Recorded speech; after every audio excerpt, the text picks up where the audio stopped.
Game 2 of the 3-game set between the Athletics and the Tigers. Enjoy, everybody, and don't you forget, we'll talk to you after the ball game.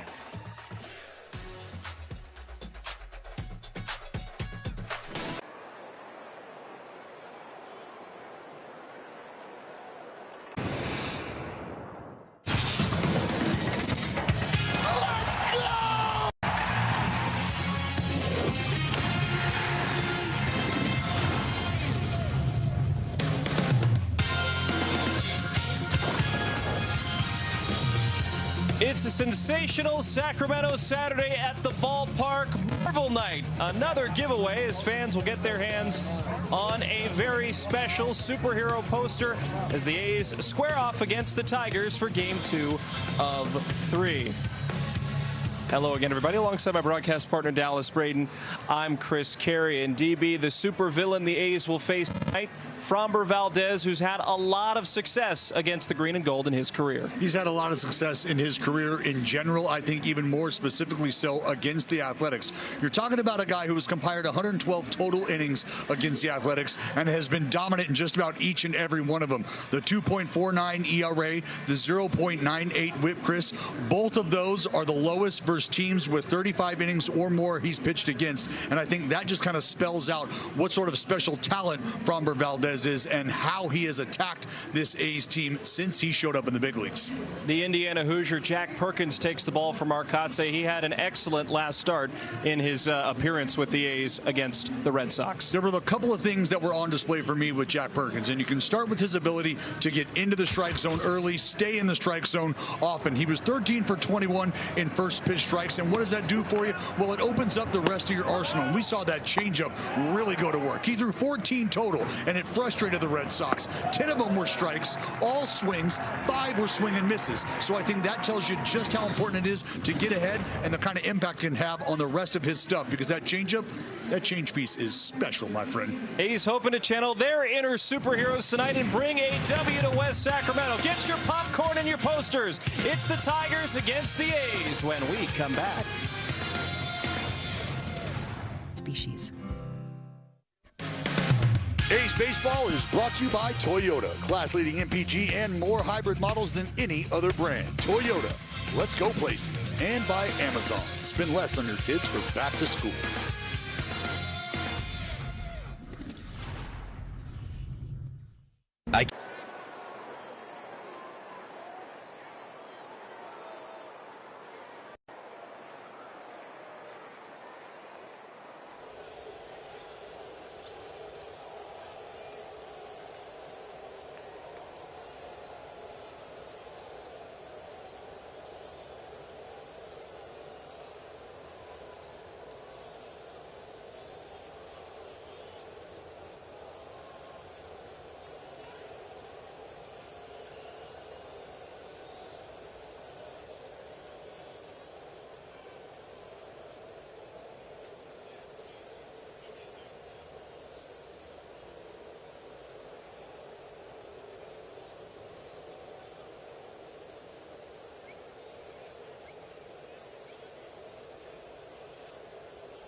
There's only one.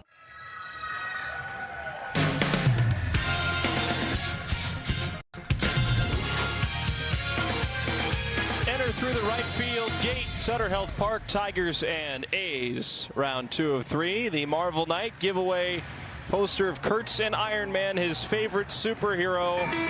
And hopefully the A's channel their inner superheroes tonight. Game time weather is brought to you by Santa Cruz Beach Boardwalk. 99 degrees.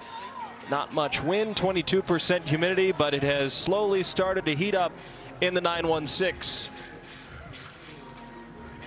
Well, we're starting to see that temperature rise day in and day out. What was the first pitch temperature the other night? About 96 or so, I believe.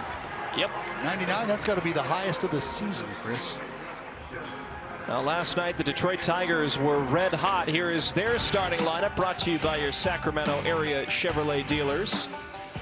It's McGonigal and Torres, then Dylan Dingler with Riley Green following him up. Colt Keith will get the start in DH with Torkelson, Clark, Baez, and McKinstry following and completing the lineup for A.J. Hinch's club.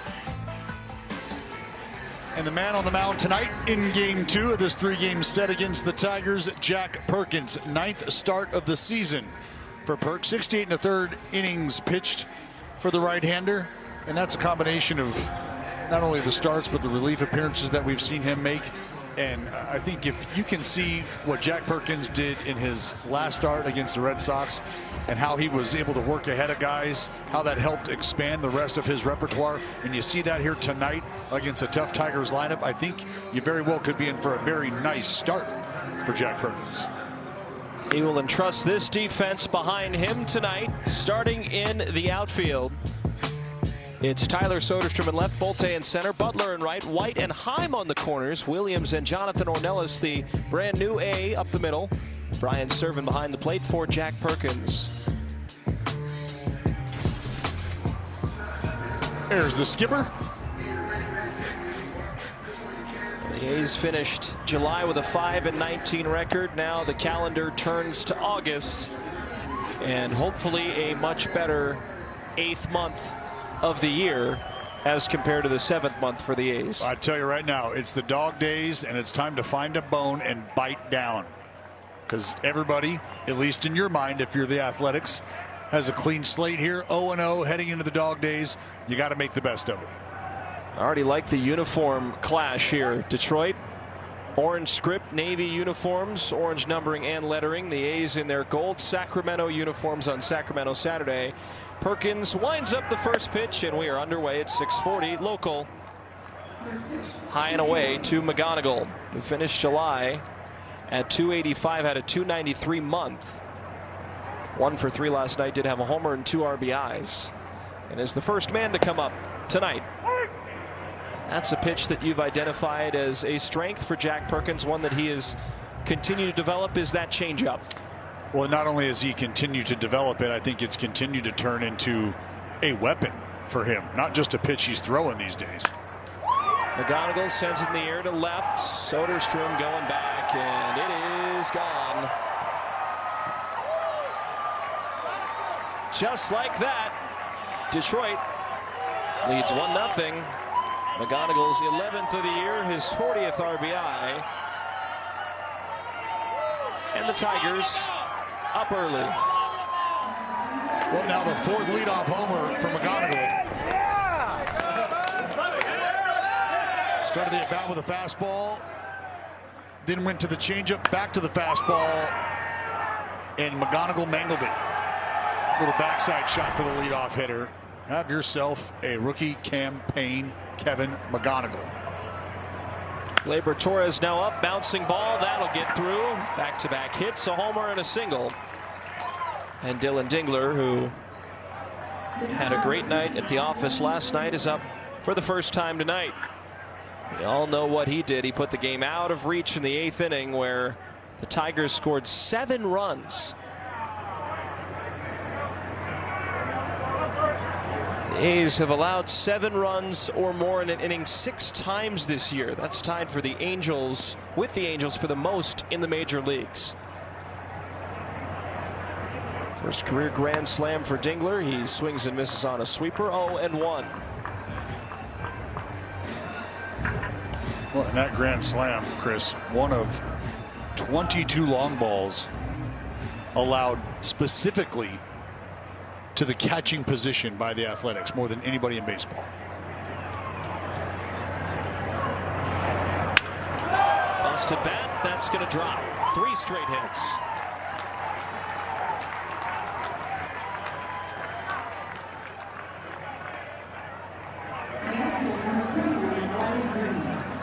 Well, it feels like they've got 3 knocks, all of different variety. One absolutely barreled by McGonigal. Then you had Torres sneak one through that 5-5 hole, and now Dingler. You can hear the bat snap right off the cup, but still able to find grass. Riley Green, now this is the first time the A's haven't scored first on this homestand. Scored first in each of the first 5 games. Now Green clubs it to left. Soderstrom will twist and turn and make the catch in the sunlight for the first out. Green is out. That's out number 1. And up comes Colt Keith.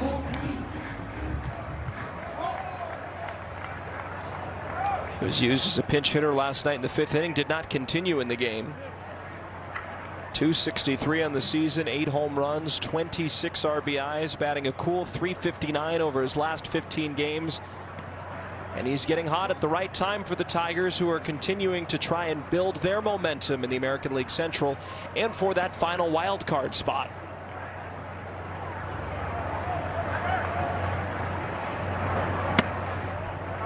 Chris, we talked about how that wild card picture is shaping up really in both leagues. You see the Tigers record since June 1st, 30-20, second best in the American League. And to your point about trying to make a push here, I mean, there may be just about a handful of teams or so on each side, probably less, meaning American League and National League, that really aren't in any sort of contention for a postseason spot. And that man right there, A.J. Hinch, 6th season at the tip of the spear for the Motor City Kitties. Has to feel like you're almost getting pulled in 2 different directions. Fisted on the ground, and that's through for a hit. Heim couldn't get to it. That'll score Torres from second. 2-0. Softly grounded, but Heim to his right just couldn't stop it. Yeah, Jonah Heim, the right-handed fielding first baseman, as opposed to Nick Kurtz, the left-handed fielding first baseman. Not able to knock it down. And instead, that ball is going to squirt through. We're going to have a little chit-chat, just try to slow the momentum down right now. This meeting on the mound brought to you by the injury attorneys of Ashton and Price.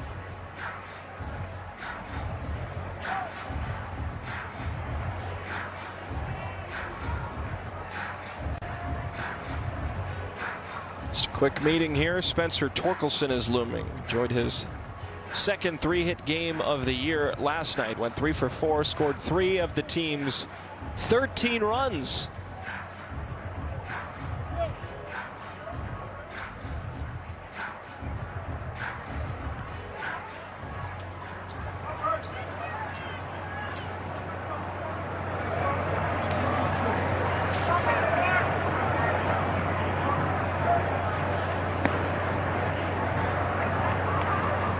.216 and 20 homers for Torkelson.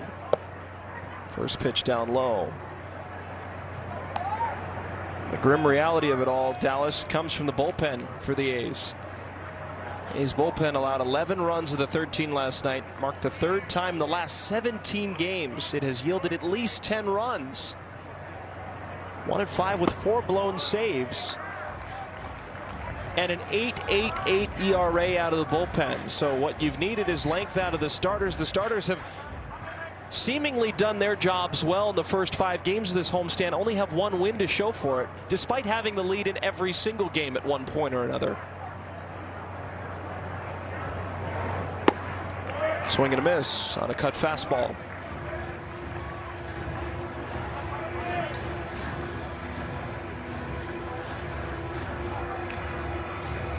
Well, there you go. Blown lead losses.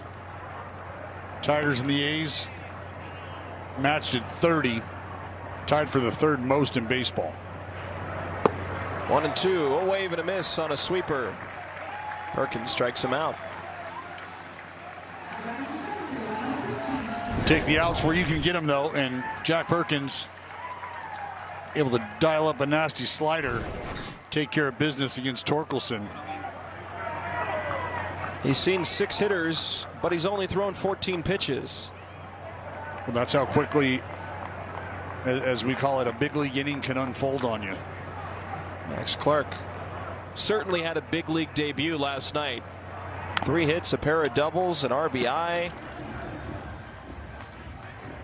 Well, I told Max, you wait to get called up to the bigger leagues.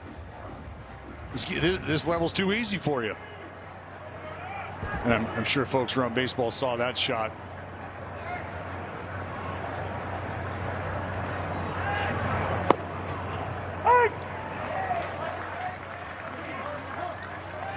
It was written in the stars, Chris. And now Max Clark. If all goes the way he would like, and Tigers folks and Tigers fans have it their way, a star in the making. Runners on the corners, 2 outs, 2-0 already, Detroit. And the 0-2 pitch. Clark takes. It is away. We saw everything we needed to see from Max Clark last night in a small sample size. You saw contact. You saw him be able to cover the plate. You saw a little bit of power to the backside. You saw speed, closing it down in the outfield.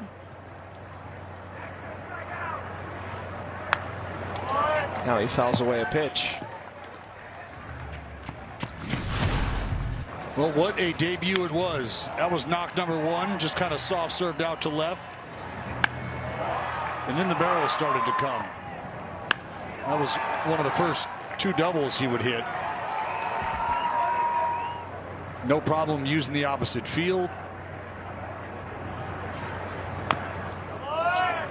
And, understanding that that's the kind of player that Max Clark, I think they're hoping continues to turn into and become. The power at the big league level will come. I mean, he's still a young man. He'll grow into that power. That power will show up, but I think the bat to ball skill is obviously what has gotten him here. He'll swing and miss on that high fastball that will retire the side. 2 runs off of 4 hits. The Tigers lead immediately.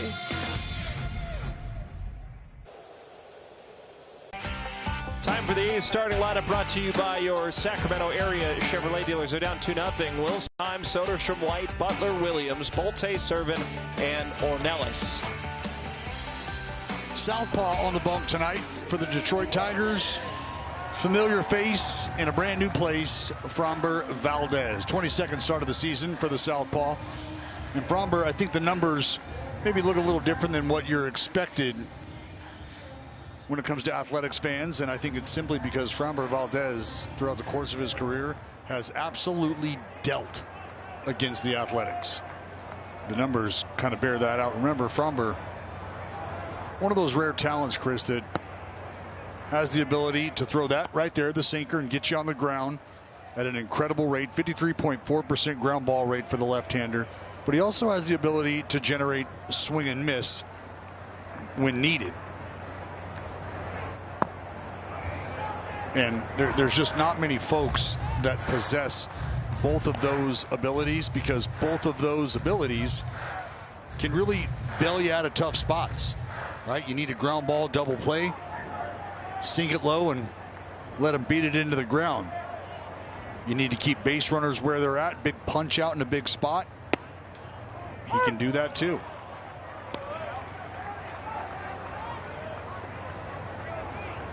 Wilson is 4 for 12 against Framber Valdez with a double.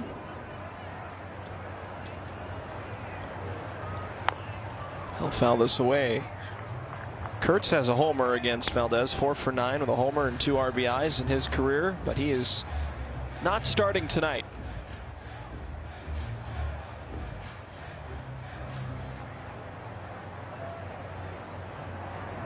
Wilson on a 4-game hitting streak, and the 2-2 pitch from Valdez is bounced first. Torkelson will take it himself. 1 down. So you see Torkelson's at first. How about the rest of the Tigers defense? Green in left, Clark in center, McKinstry in right, McGonigal and Baez in left side of the infield, Torres and Torkelson on the right side, Dylan Dingler, the Gold Glover, behind the plate for the former Houston Astro, Framber Valdez on the mound. How about Houston? They're performing well recently in the American League West. What has really been a wide open American League West all season long. Well, I would say, yeah, all season long. Maybe about a month or so ago, things I think started to change, and change quickly, change drastically, unfortunately. You alluded to it, the wild, wild West. Houston, Texas, and Seattle. Could be a coin flip to see who ends up at first place after this is all said and done. I mean, as it stands right now, if you were to fast forward towards the end of the season, and I'm talking the home stretch last 2 weeks or so, you're just a series. One series can determine the outcome of the division. And regardless of how successful or how well any one of those top three teams are playing, if you're one of those three teams, all you care about is being able to control your own destiny. And if you are within 3 games of that top spot in the division, and you've got 2 of those teams that you're ready to square off with towards the end of the season, you feel like you've done just that. Put yourself in a position to determine your future.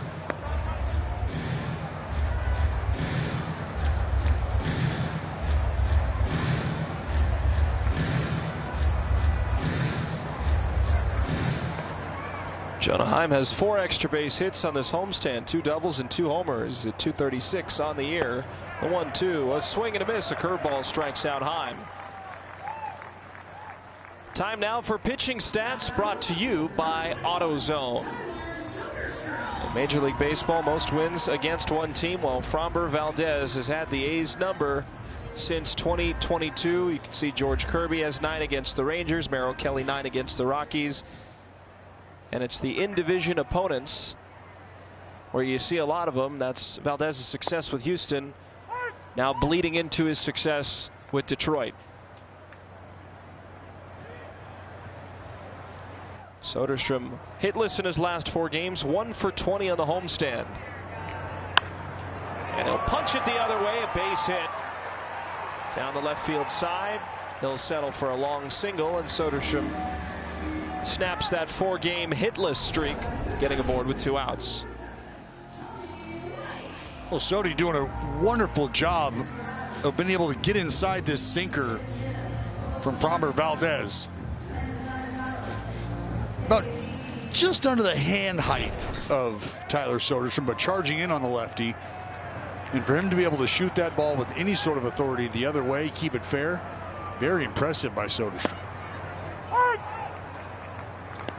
Now Tommy White has gotten a bit cold himself since his 4-hit game on July 28th. He's 0 for 13. Went 0 for 4 last night, average of .269 in the early going.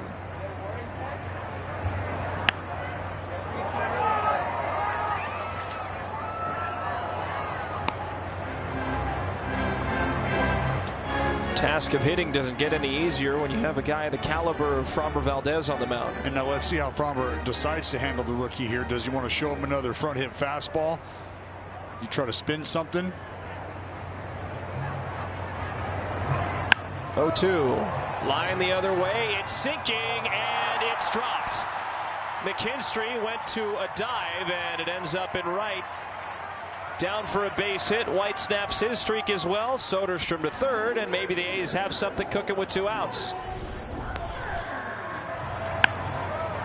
Well, Tommy White just able to muscle a fastball out just in front of McKinstry. Ball off the pinky portion of the glove of McKinstry. Not able to come up with a clean lead. Soderstrom off with the crack of the bat. Ends up over at third base. Now with runners on the corners and 2 outs, Lawrence Butler steps up. Lawrence, as we saw in that Red Sox series, doing a nice job of putting the bat on the ball. He'll bounce this over to first. Torkelson will take it himself, and that will retire the side. An early swing in the final out of the first inning. The Tigers up by a pair heading into frame number 2.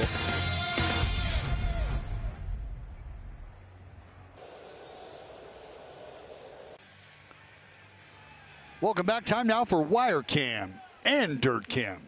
All brought to you by our friends over at Defy. Give me a peek at Javi. Digging in here to start the top of the second. Tigers up by 2. After a 2-run first inning, McGonigal with a leadoff homer. Gleyber Torres would follow with a single, as would Dylan Dingler. The first 3 batters for the Tigers, Chris, reaching base via knock.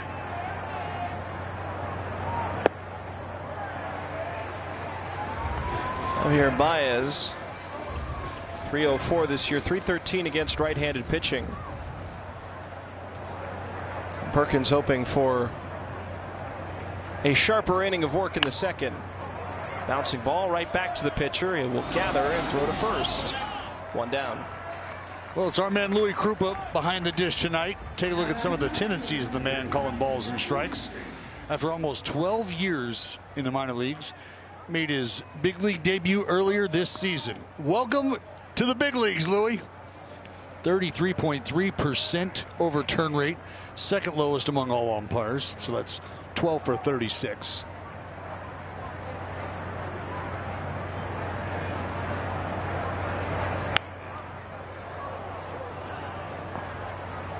That's pretty good. It's a very thankless job back there, and to be challenged 36 times. Don't know how many times he's been behind the plate, but I would assume it's get challenged 3, 4, 5 times a game. And you're right, a fair portion of them. I would assume down the road there are some possible chances to appear in the playoffs if they start to assess successful challenge percentages for umpires.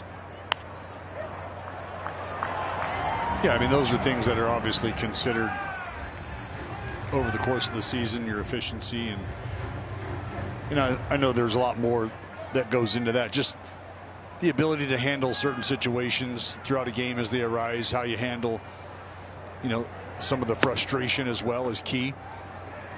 And I think that's why veteran experience matters. There's Dan Iasoni, the crew chief, and Iasoni, I think, one of the guys who not only has the respect of every other umpire around the game, but managers, field staff, players, as McKinstry down on strikes after a nasty sweeper from Jack Perkins. It's what you call wipeout right here, folks. Gonzo. Tie his laces with that one.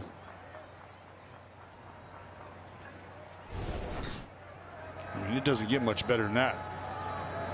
Second look at McGonigal. He homered in the first inning to open up the scoring.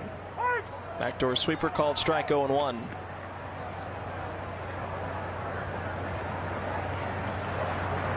Sent onto the party deck in left field. This is 11th of the year. Oh, ball and a strike. McGonigal doing everything right for Detroit. The bat, assuming a number of different positions, he's playing a lot of third base. He's in there again tonight. Well, McGonigal, as I said yesterday, you start to put your name on historic lists within your organization, especially an organization like the Tigers, you're doing something.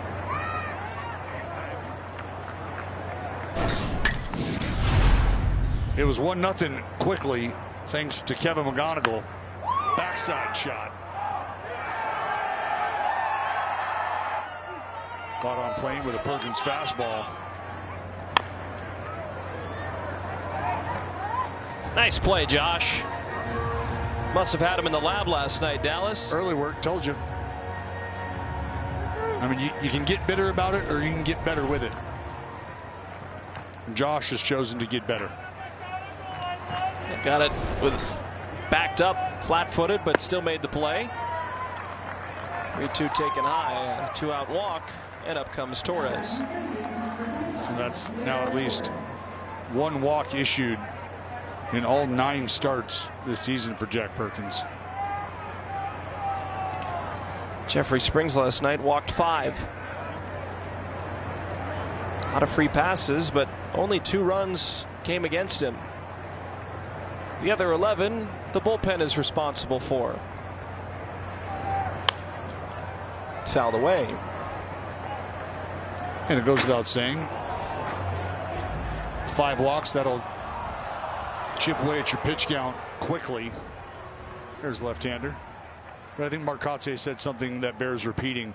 You know, just it shows the heart and the fight in the left-hander, taking the ball after just a start ago, being lifted early with some hip discomfort, saying, "Not look, I've been able to recover enough.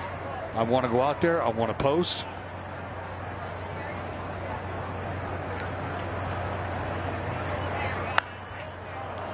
You know, and I think, Chris, just because there's been roster turnover and as much roster turnover as you have seen in the bullpen, that's a veteran who understands, if I again can't take the ball, or if I again go out there and am only able to get through 1 or 2 innings, I'm now putting multiple guys in positions that could change the course of not only their season, but potentially their career. And what I'd rather do, if I can, is go out there, gut it out, fight through it, and not have to worry about that. 1-2. Called strike 3. Changeup got him. And that'll end the top of the second. Another strikeout for Perkins. Now 4 on his evening.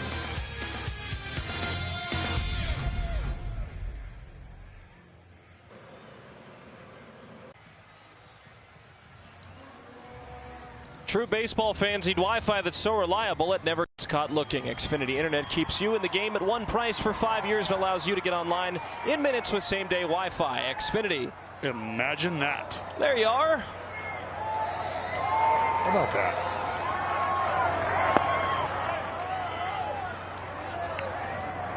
Well, quite an honor, I'll tell you.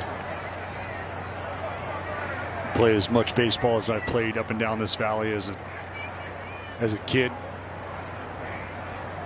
And then you find out they're going to be building a ballpark. How about that? Alika Williams. A shot up the middle off of Fromber to get things going here in the second. Love the approach we've seen from Alika Williams. I think if you were ever looking for a vote of confidence, really it's self-made.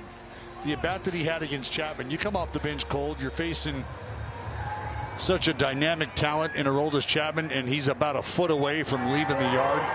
That should tell you, I can hit anybody in this league.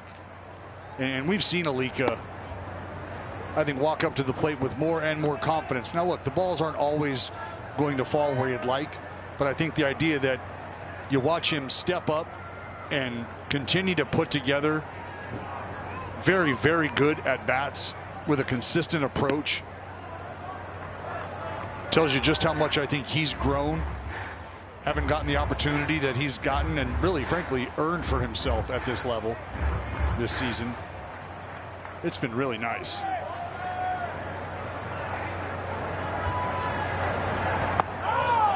Bolte takes. He didn't go. 3-0.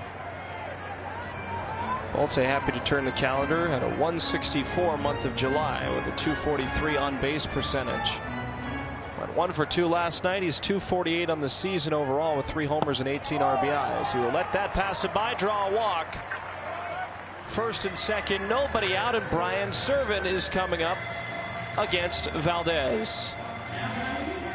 Well, you know, the Red Sox and the Tigers have played a little small ball themselves. Is it time this early to possibly show the hands? Well, look, I think if we're being honest, Chris, there's some things you're trying to evaluate. And obviously you balance that with trying to win ball games. But I think if you're at the point in the season that you're at now, if that isn't something that is necessarily a part of your game, and the approach to situations like this and maybe some mechanical things that you're looking to polish, that's probably the soup du jour. That's the focus. And so for Servin, a guy who, maybe a handful of times all season long will think about laying a bunt down for a hit. And not to say right now that that would be the focus. The focus, what you're getting at, the question you're asking, is sacrificing himself. Hard shot, nice play. Flip to second, on to first. What a play up the middle. Torres to Baez, Baez to Torkelson. A 4-6-3 double play.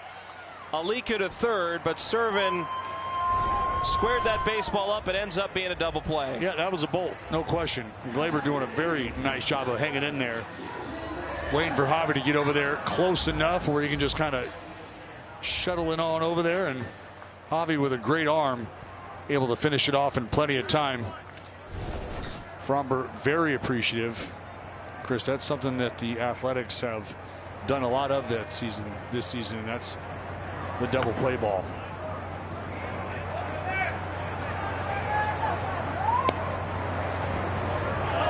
Jonathan Ornelas, who made his A's debut last night,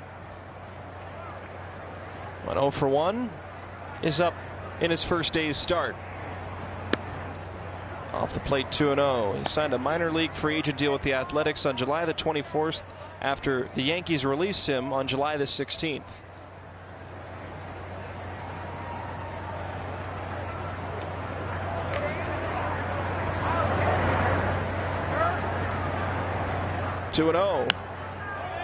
Hit foul just below the sweets.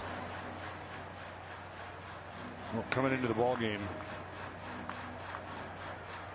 84 double plays that the A's had grounded into. It was tied for second most in baseball. That was number 85.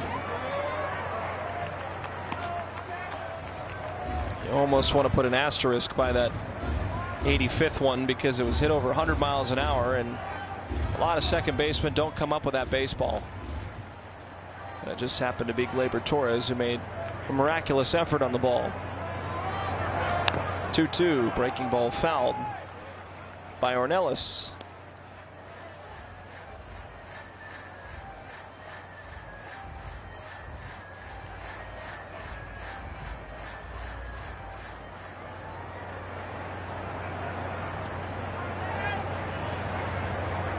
Was on a 9-game hitting streak in the minor leagues before arriving with the A's, and he will swing and miss on a 2-2 pitch. So the A's get the first two on, but then a double play and a strikeout erases their chances in the second. Detroit up by 2 tallies.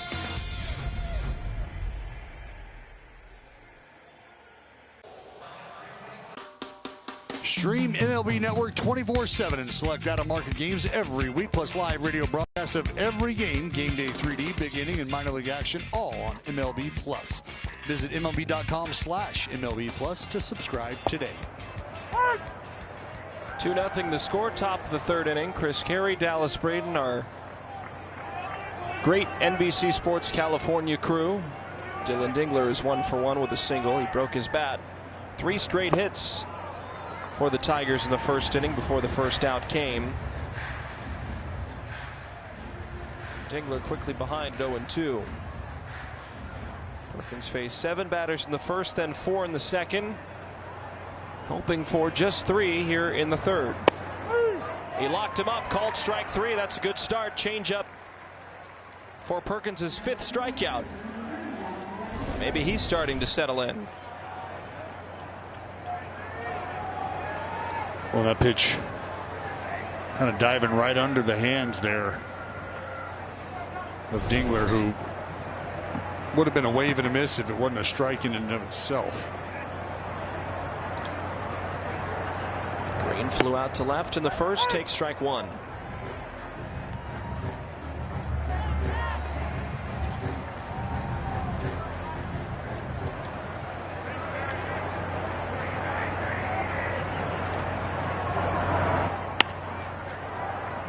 And on one hop, the shortstop Williams shuffles and throws to first. 2 down.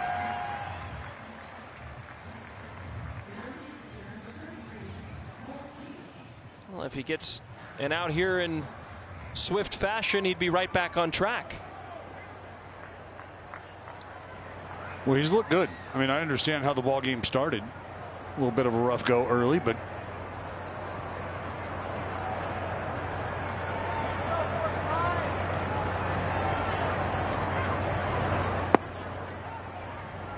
down low, 1 ball and no strikes to Keith, who had an RBI single in the first, scoring Torres from second base after the McGonigal home run.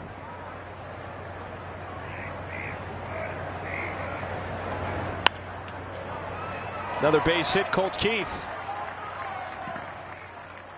Finds the 3-4 hole and has a 2-out knock with Torkelson coming up. I'd say this is a bit of a homecoming for Spencer Torkelson. Went to Arizona State, but hails from Petaluma, California. Indeed. Spencer Torkelson had himself a nice milestone earlier this year. Long ball number 100 for Spencer Torkelson. Happened on Wednesday.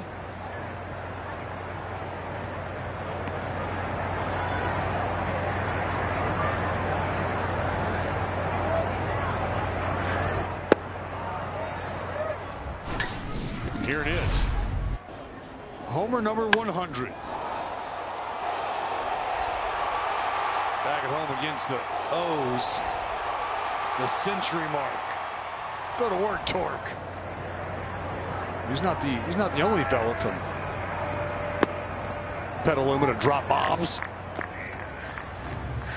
Former teammate of mine, one Johnny Gomes, the Petalokester himself. What's Johnny Gomes up to nowadays? Dropping knowledge on the youth.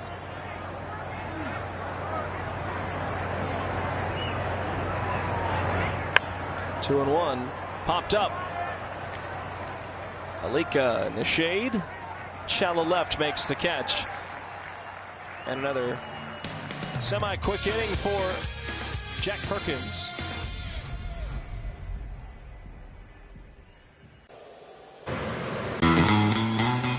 Get ready for an unforgettable weekend against the Rangers. You can join us Saturday to celebrate our 2026 All-Star with the Shea Langoliers, a.k.a. Bangoliers bobblehead, and bring the family on Sunday for a custom A's headband giveaway for the kiddos.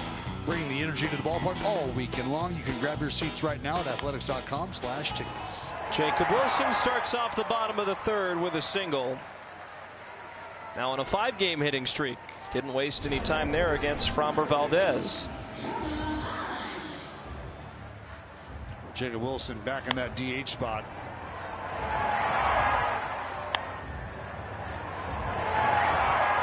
Hands down low again, and the hits continue to come. Right side open for Jonah Heim, who struck out swinging against Valdez in the first. First pitch, bouncing ball. McGonigal by the line. Will have one play to first, loads up, and Torkelson able to dig it out. Well, a really nice play by Spencer Torkelson over there at first base. McGonigal thought about going to second, and instead of giving Torkelson a big long hop he could handle all the way across the diamond, he opts to try to air it out. Comes up short. Torkelson doesn't have enough time, Chris, to work back towards the foul side of the bag. Jonah Heim would have turned him into a puddle. Instead, just kind of has to try to body up and hopefully get a glove on it to keep it in front, but does one better than that, able to corral it for the out. Soderstrom had a hit in the first.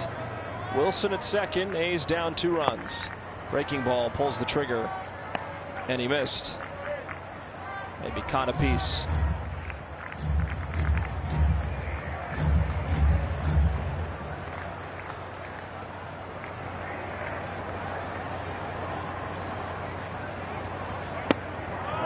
There's strike 2.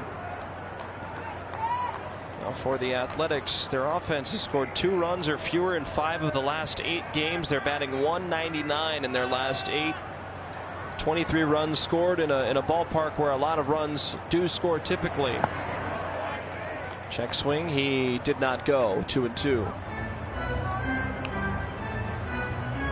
Only able to manage one run on a bullpen day last night. A 13-1 Tiger finish. Well, it doesn't get any easier tonight against Framber Valdez.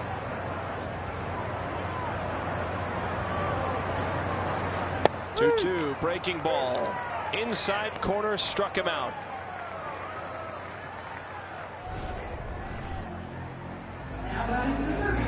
Curveball. Stays tight to the body against Soderstrom here.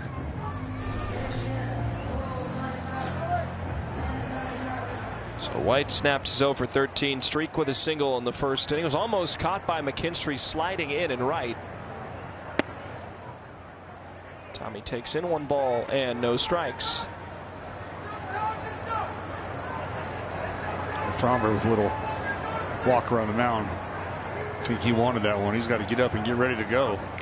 See him have to quickly engage.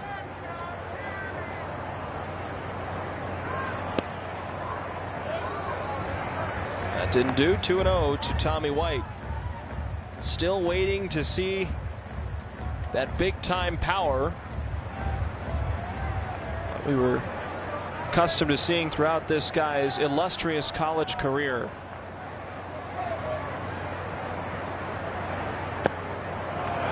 Yep, he went.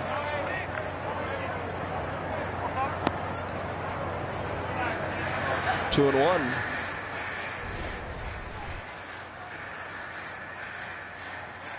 Well, I don't think it needs to be said, but stark contrast between what you see at the college level in terms of pitching and stuff as opposed to what you see at the pro ranks and the big leagues. Hit hard, and McGonigal can't make the play. Wilson is stopped by Crosby. You know, and I can tell you right now, I can hear the crowd. McGonigal with a great arm. Jacob Wilson would have been thrown out by 10 feet. Scored a base hit, so White is 2 for 2. Wilson at third. Butler coming up with 2 outs. Yeah, the folks here in the ballpark maybe a little frustrated with not sending him. Jacob Wilson would have been right at about where third base coach Bobby Crosby was by the time McGonigal got the ball and got up and was ready to fire home. I mean, it would not have been close at all. Third straight inning with a runner at third and 2 outs. A's did not capitalize in the first, the second. Now we're in the third with Butler up and ahead at 1-0.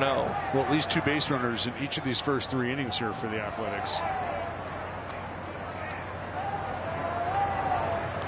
White at first, held on by Torkelson. 1-0 pitch. Line drive, base hit. That'll do it.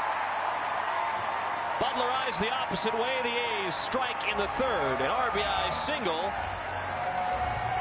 And it just seems like he's making more and more consistent contact the other way, and the power is building as well.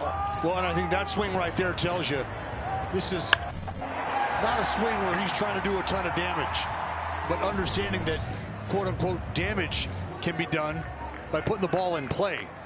So you shorten it up, let the pitch take you where it wants to go, which is the other way in that instance. And lo and behold, you push a run across. So a great job by Lawrence Butler just to really listen to the game and deliver what it's asking, which is a simple approach the other way against Framber, especially with a guy on third. Just a great at bat by the Law Dog. Alika 0-2 quickly at a single in the second. As Tommy White at second, he represents the tying run. Butler at first, who brought home the first A's run with his 29th RBI of the season.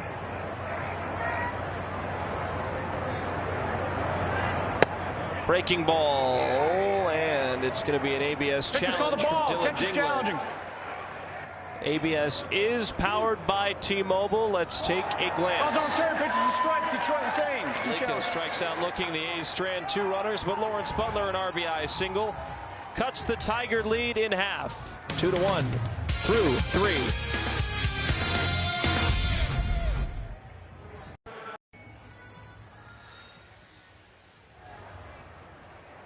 Time now for the Blue Moon bright spot. About 3+ hits, including 2 extra base hits in major league debuts in the Tigers' history. So the late Billy Beane went 4 for 6 with a pair of doubles and an RBI back in 1987. Then McGonigal, opening day 4 for 5, had 2 doubles and 2 RBIs. Then Max Clark last night 3 for 4 with a pair of doubles and an RBI. So very high hopes for these 2 young prospects. McGonigal, don't even know if you can consider him a prospect anymore, considering the massive payday he's gotten and the front runner for the American League Rookie of the Year. Max Clark immediately making an impact for a Detroit team that, again, trying to get back into the fold in a competitive American League. 0-2 pitch down low. Well, fair to say that he's graduated from prospect to producer.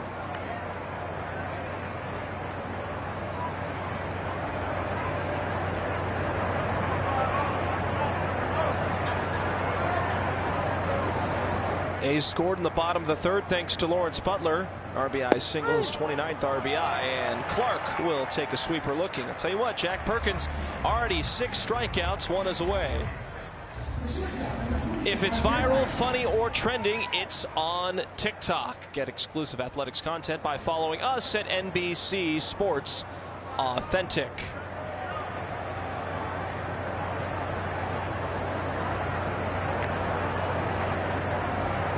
Javier Baez, who bounced out to Jack Perkins, is up again, and that is low.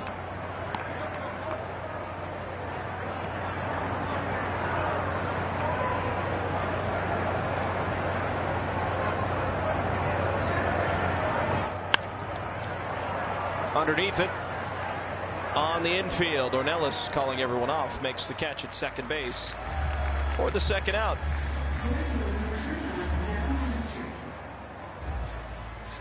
Zach McKinstry was the 3rd of now 6 strikeouts from Jack Perkins. Well, and they've all come on an assortment of pitches. Fastball, sweeper, the changeup.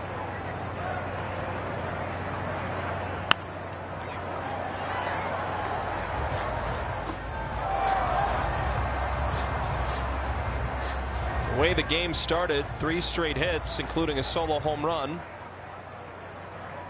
Thought maybe this was going to look differently, but Perkins has really buckled down and has looked good since the 1st.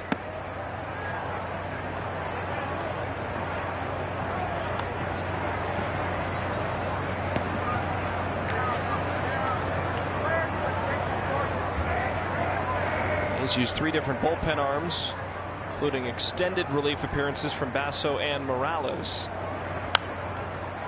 Now 1-2. Nice catch off the ricochet by an A's fan with a backwards hat.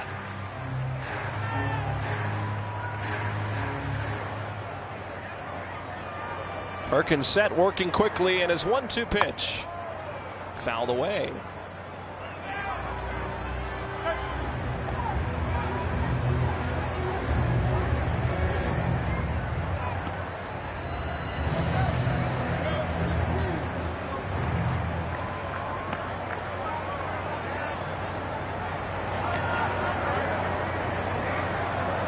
His head, he winds up the 1-2 pitch.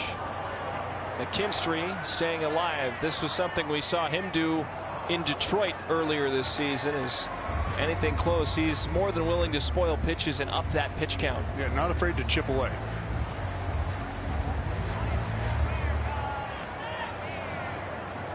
Here comes pitch number 6 of the at-bat. Perkins 61st overall. 1-2. Did it get him? Yes, it did. A sweeper locks him up. A 1-2-3 inning for Jack Perkins, his first clean inning of the game. It's 2-1 Detroit. Back to the A's bats.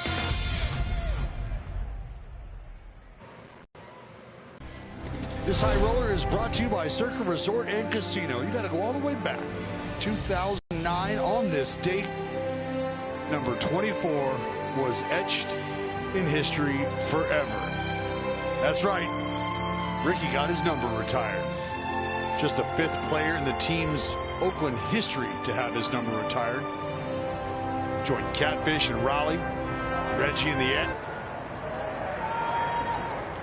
That place would later turn into Ricky Henderson Field. Bolte clubs it to right. McKinstry going back. He can't make the play. It is over the wall off a hop.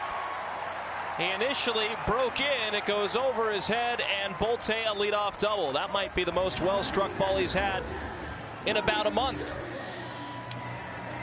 Well, a shot Ricky would like, no doubt. Talk about a resume. 10-time All-Star, got a couple World Series titles under his belt. Got a gold jacket, too. And a record that'll never be broken. Over 1,400 stolen bases.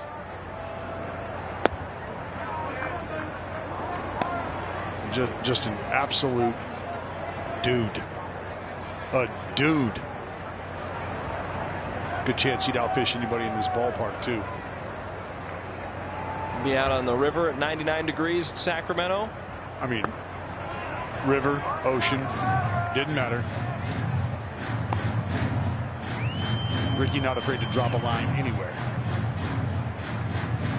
Serving at 2 balls and no strikes. He grounded into a double play in the second inning. It was hard hit, and Torres somehow was able to glove it. 2-0, bouncing ball. Javier Baez will throw to first. An effective out for Servin. It advances Bolte up 90 feet, and now Ornelas will have an RBI chance. Good read by Bolte. See the down angle on the ground ball. Oh, his speed and that big hop going to be more than enough to get him over to third safely. Now if you're Ornelas, just trying to find a hole through the infield if you can, trying to lift the sinker baller, which is not easy.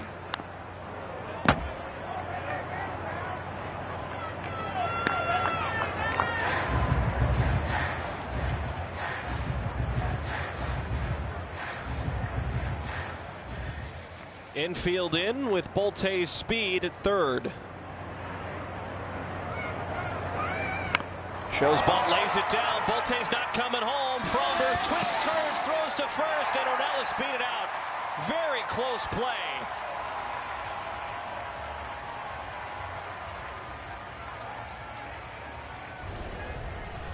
Well, and wondering if Bolte opted to hit the brakes because he felt like Fromber might have had a play in front of him. Looks like A.J. Hinch is going to have him take a look at this, and Ornelas originally thought he may have beaten it out, as did Jeremy Rehak at first, the umpire. We'll take a peek. And unfortunately, I think Ornelas will be called out.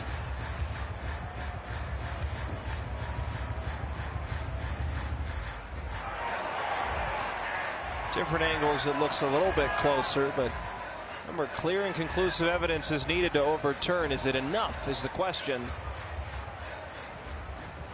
Get the idea there from Ornelas with Bolte's speed and havoc on the base paths. Maybe a bunt would have caused Bolte to streak home, but he stayed home at third. Well, and whether that was a safety squeeze, which in the event of Bolte reading the ball back to the pitcher and not up one side or the other, may have wisely shut it down. And I think that was the conversation that he and Bobby Crosby were having at the beginning of this challenge.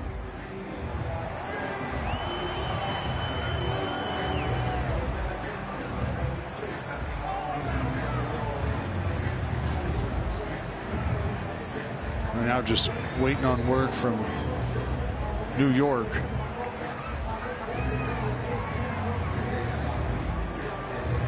After review, the call on the field stands. The runner is safe. The train loses So their they challenge. didn't have enough evidence. Ornelas will reach. And A.J. Hinch burns his challenge. Well, something we've known about Fromber Valdez is it can really be one pitch. It can be one call that completely changes his attitude, which can completely change the results that he's posted up until this point. So see if that doesn't ruffle a little feathers on top of the slight delay that he's undergone now. That was Ornelas' first hit as an Athletic. Wilson an RBI chance. Ornelas delayed for a second, was on the move. Bobby Crosby makes a nice play, and it's 0-1 to Wilson. Wilson 1 RBI from career 100. He's able to play Bolte in any way, shape, or form. One pitch goes down for it and fouls back a curveball. 0-2.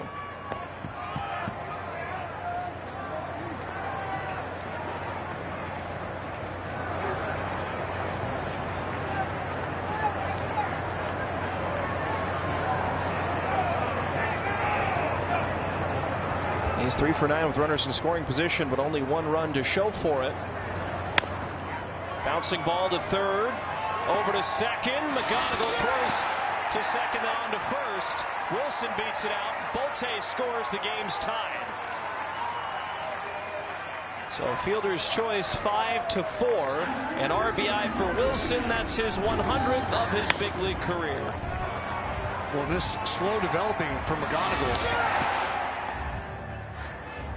Very close at second, got Ornelas by a half step or so, who goes into the slide because Gleyber flat-footed, not able to get quite enough on it to beat a hustling Jacob Wilson down the line. Wilson does enough in the game, back level.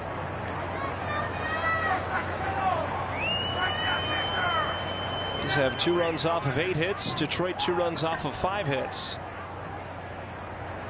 Wilson on base again, and Heim 0 for 2 is up for a 3rd time.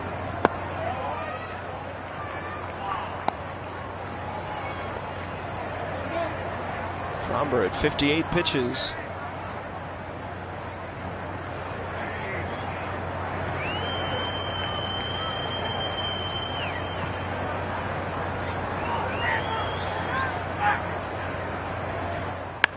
Breaking ball, well struck center field.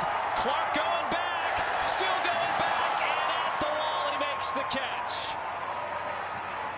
Heim nearly had his 12th home run, but Max Clark able to make the play on the warning track. But the game is tied at 2-2. A's Baseball is brought to you by Jeep. There's only one.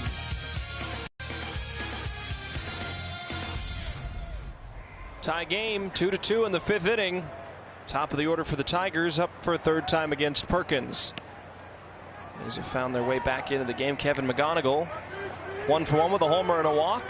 Now 116 hits and 68 walks on the season. Just one of only 5 left-handed hitters to reach those totals by the end of July. 115 and 67.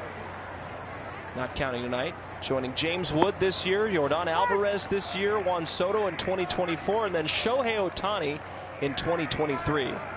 An impressive rookie campaign, to say the least.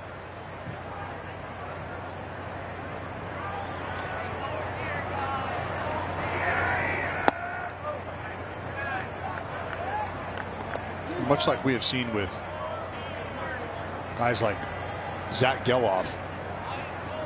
Now McGonigal, it's not like he's out there playing center field, left field, right field, but he is moving around the infield. I mean, we saw it last night, right? Started the ball game at third, moved over to short, back to third. Love that. Locked in.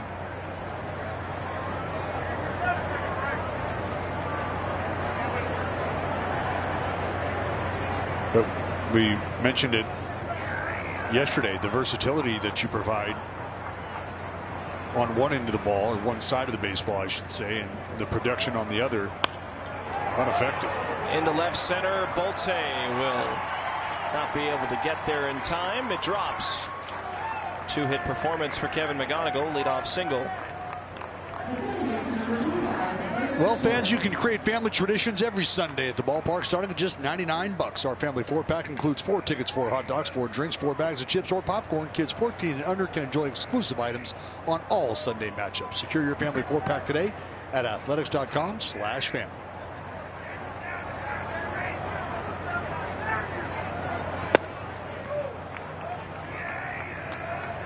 With the amount of shortstops being drafted in the first round, do you expect that to be a more and more common trend?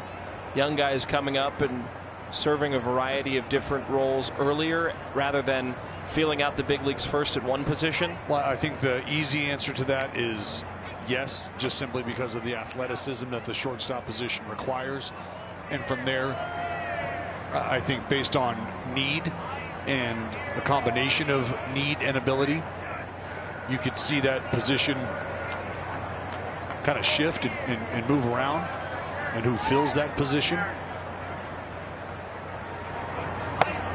You know, and especially during a time like this where, say you're a team who has just recently brought up a young but impactful player who is used to playing one position, but you have the opportunity to go and secure another elite talent that might play that same position.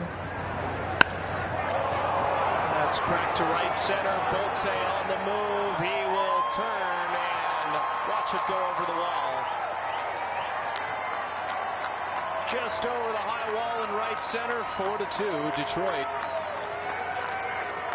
Hayes worked hard to get back into the game and tie it. Leadoff base runner, then a 2-run home run, and they're back up by 2 very quickly.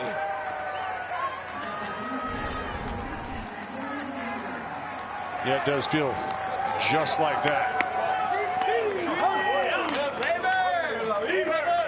Tigers right back on top. Gleyber Torres with an oppo shot. It's going to be a meeting on the mound. The battery, Dan Hubbs, Brian Servin, Jack Perkins. This meeting on the mound is brought to you by the injury attorneys of Ashton and Price.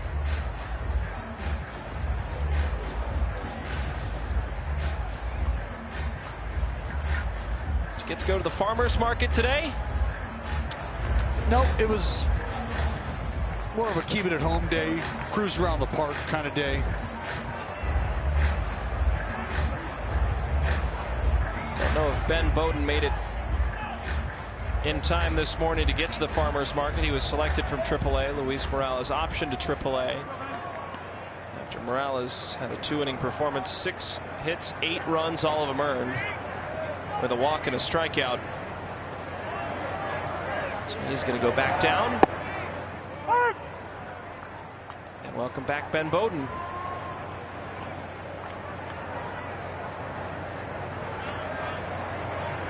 Yeah, Morales with a tough one last night.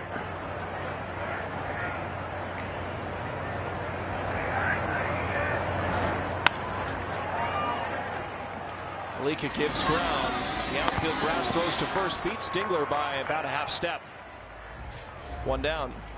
Looked like Alika wrestled with it for just a moment. Gave ground to get a bigger hop.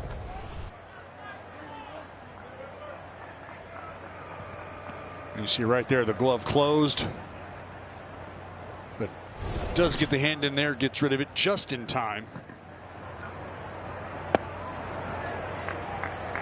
Big swing from Riley Green, 0 for 6 to start this series.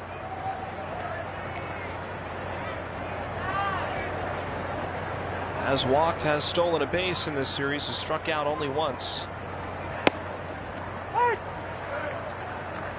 He's behind at 0-2.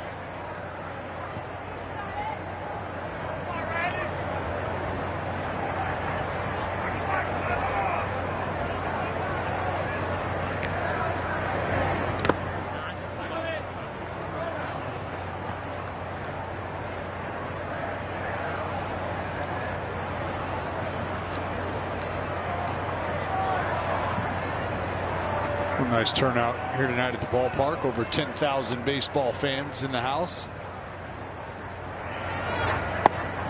Swing and a miss. Perkins got him on the changeup. I tell you, love the sequencing here from Jack Perkins. Changeup early, stood him up with a four-seam fastball for a strike. Tried to wipe him out with the sweeper, no go, but then back to the changeup.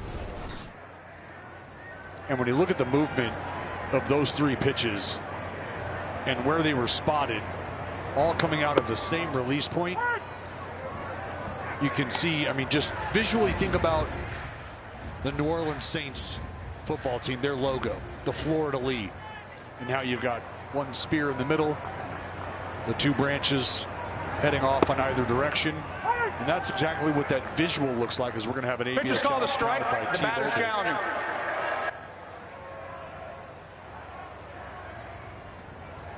Ball just Calls down. overturned, pitches the ball. Detroit retains 2 challenges.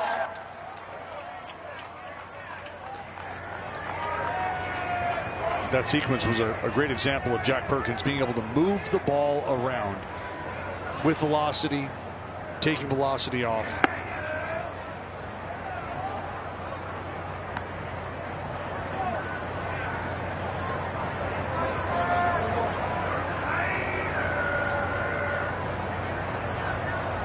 Inning started with a McGonigal single, then a Torres 2-run home run. The Tigers in front. Keith sends it high in the air to center. Bolte racing back, still going back, and at the wall, he makes the catch. Just not enough for Colt Keith, but it was enough for Torres. His 6th home run of the year made it a 4-2 game.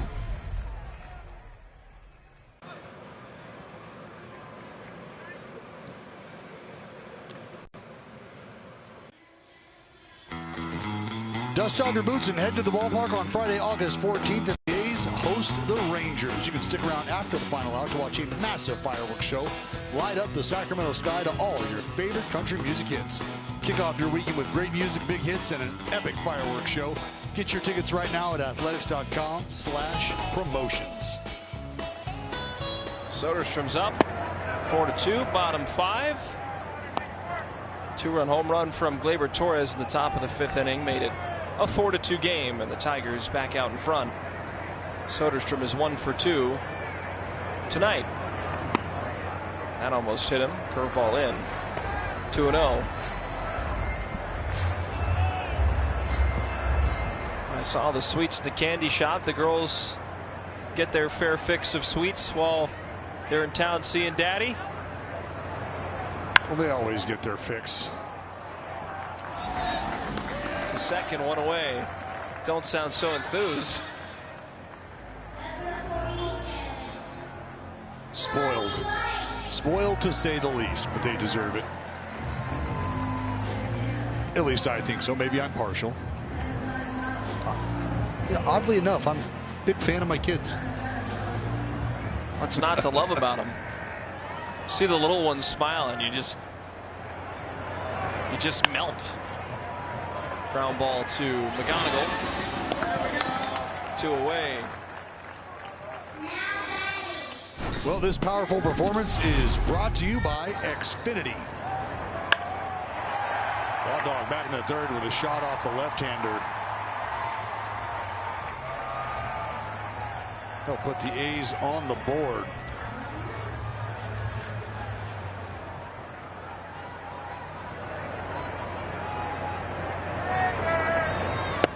Lawrence up again, taking a strike. He's had a few hits against some really good left-handers in the American League. Remember, he had a double off the wall against Aroldis Chapman last series. Now an RBI single on Valdez. He's going to use an ABS challenge. ABS is powered by T-Mobile. What does it look like to you? Oh, well low. Calls overturned, pitches the ball. Indeed. Athletics retaining 2 challenges. Indeed, well low. It's not something you're used to seeing from Louis Krupa. Missed by about a baseball. And a good challenge from Butler. That time he'll swing and miss on a curveball.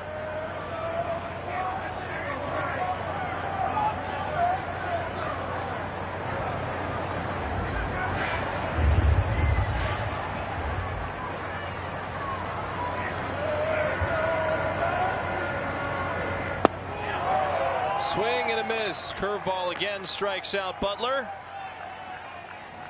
And a 1-2-3-5 for Framber Valdez. 2-run lead for the Tigers through 5 innings of play in Sacramento.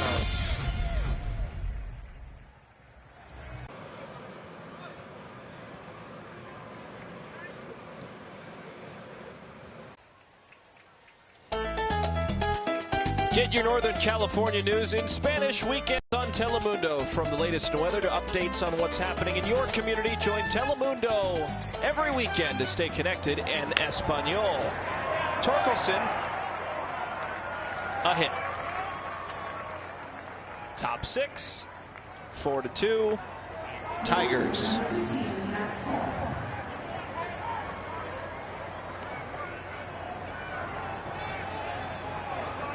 Now it's Marvel night at the ballpark.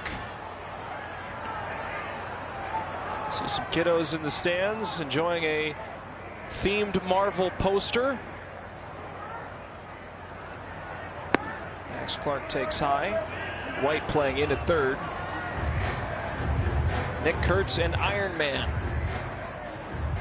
Also see a Spider-Man in there as well in the A's colors, the green and gold. I like the look.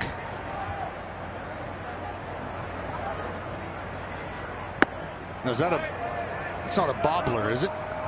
I'm not sure. Because the Grogu giveaway was not a bobblehead, and I'm wondering if this Marvel giveaway is just a figurine. But a cool one nonetheless for baseball fans and superhero fans. Like yourself, Dallas Braden. You calling me a superhero? Thanks, bud. Appreciate that. You know, Superman puts on his cape and he goes to work every day and set a shining example. You don't have the curl, but you do have the, I think you have the build now. Physique is there. That's right. I'm man enough to admit it. Body by Dallas has, we've had a lot of time in the gym, a lot of late nights after games. Some of us go to bed at a decent hour, not you, my friend. No. Sometimes you just gotta get it out of you. You know what I mean? You gotta get it out of you. You can't go home with it. Clark grounds it foul. That begs the question: who was your favorite superhero growing up? Now we are on Marvel night. Yeah, I get it, Marvel night. But I mean, you want me to just give you the softball answer? I don't know if I can do that. I mean, not your style. I love the Hulk. That would make sense. DC, right? No, Hulk is Marvel. Hulk's Marvel. You sure about that? Yeah. Bruce Banner, gamma radiation. Yeah, whatever. Incredible Hulk. Green. Yeah, I'll be honest. I was a little upset that those Hulk hands came along when they did. You know what I could have done with those Hulk hands? I mean, I'd probably be in a lot more trouble than I got in, believe it or not. Clark golfs it to deep right field. Butler on his horse going back, and he will run out of room. That's number 1 of Max Clark's big league career.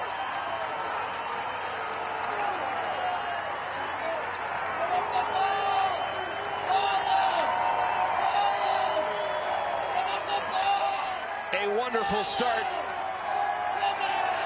for the young center fielder for Detroit. Smiles all around for number 15. Oh, wow. Oh, wow. Oh, buddy. Look, I can tip the cap and at the same time go, my man. My man. He just gave it away? He just gave it away. But he's linked up with a security guard. Maybe they're going to exchange. Kenley Jansen was right there making sure that that guy will actually get something in return. He's offering to sign the ball, I think. Well, and I think what Kenley's saying is, hey, we can get him to sign it for you. We'll get that to you. But look, let this be a lesson to the fans out there.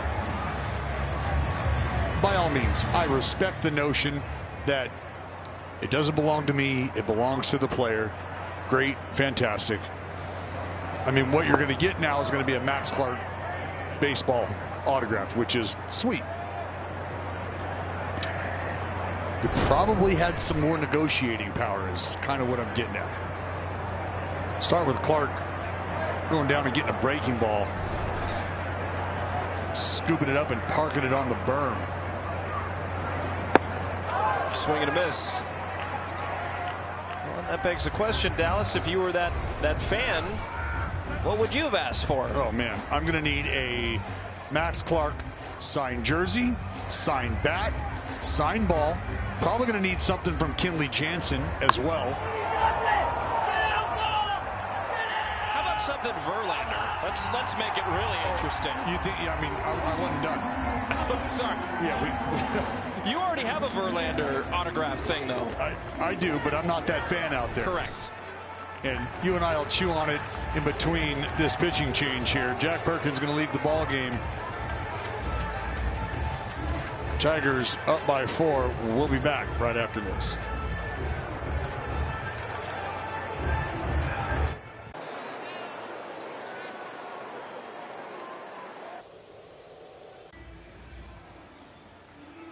Well, we're back here at the ballpark, top of the 6th, 6-2 after Max Clark hit his first career big league home run.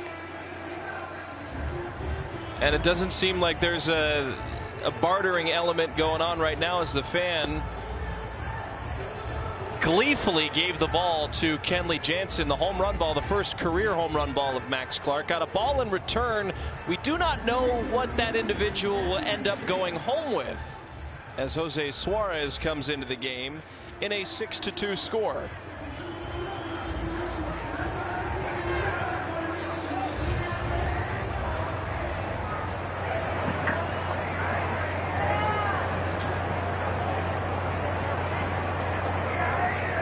Zach McKinstry up. Detroit now has a 4-run lead, their biggest of the evening. Suarez deals away 1-0. So you'd want a Max Clark signed jersey, bat, helmet. Not helmet. Max Clark jersey. Max Clark signed jersey, bat, ball combo. Absolutely going to need a Verlander jersey. Probably going to need a Kenley Jansen jersey. I think for the low price of those things, we'd be in business. We'd be talking about it. I mean, you could get a little crazy and ask Max if he'd like to part ways with one of those diamond necklaces. You know, no, if you don't want to give me the Verlander jersey and the Jansen jersey, and you don't want to give me your jersey or a bat, okay, well let's talk diamond necklace. That'd be pretty sweet to walk around with the diamond necklace. Catch is challenging. This ABS challenge powered by T-Mobile comes our way. Ball's overturned. Pitch is a strike. Indeed, a strike. There is something to be said about having that much leverage. I mean, you are in possession of the ball. That's it. You do not have to give it away. Absolutely not. That said, that individual, very kind person for giving it back as quickly as he did.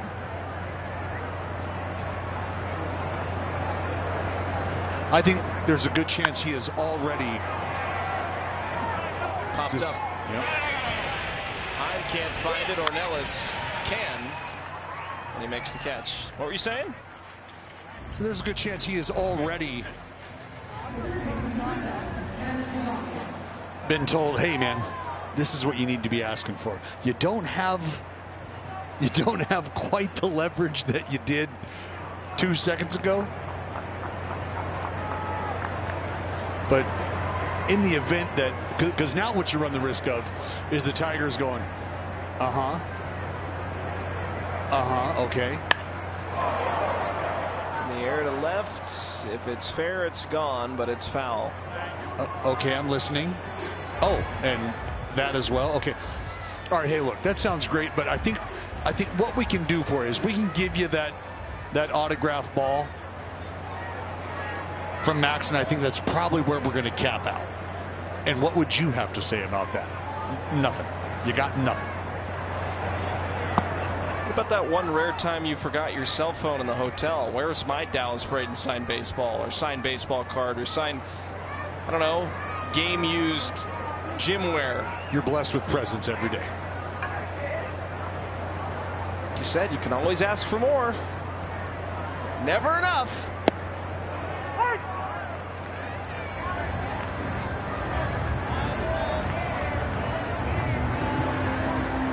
You know what I want? I want a signed headshot of you on Jeopardy.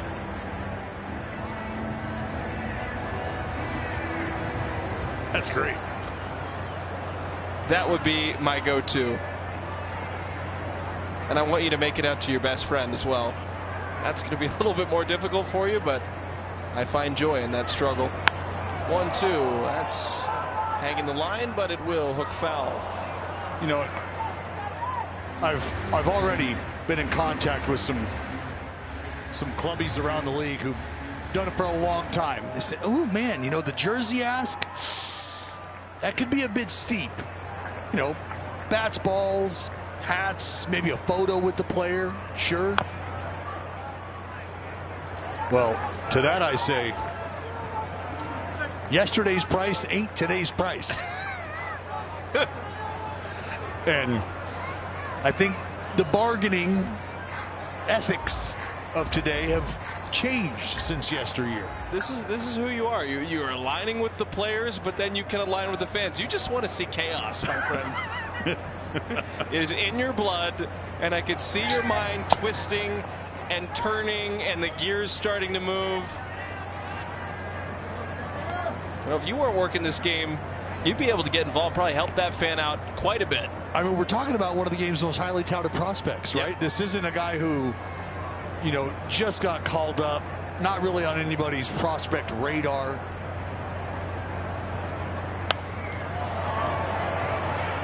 Popped up. This should end the 6th. And the catch is made. Top of the 6th over. Max Clark hits a 2-run home run. And I think that baseball will find him.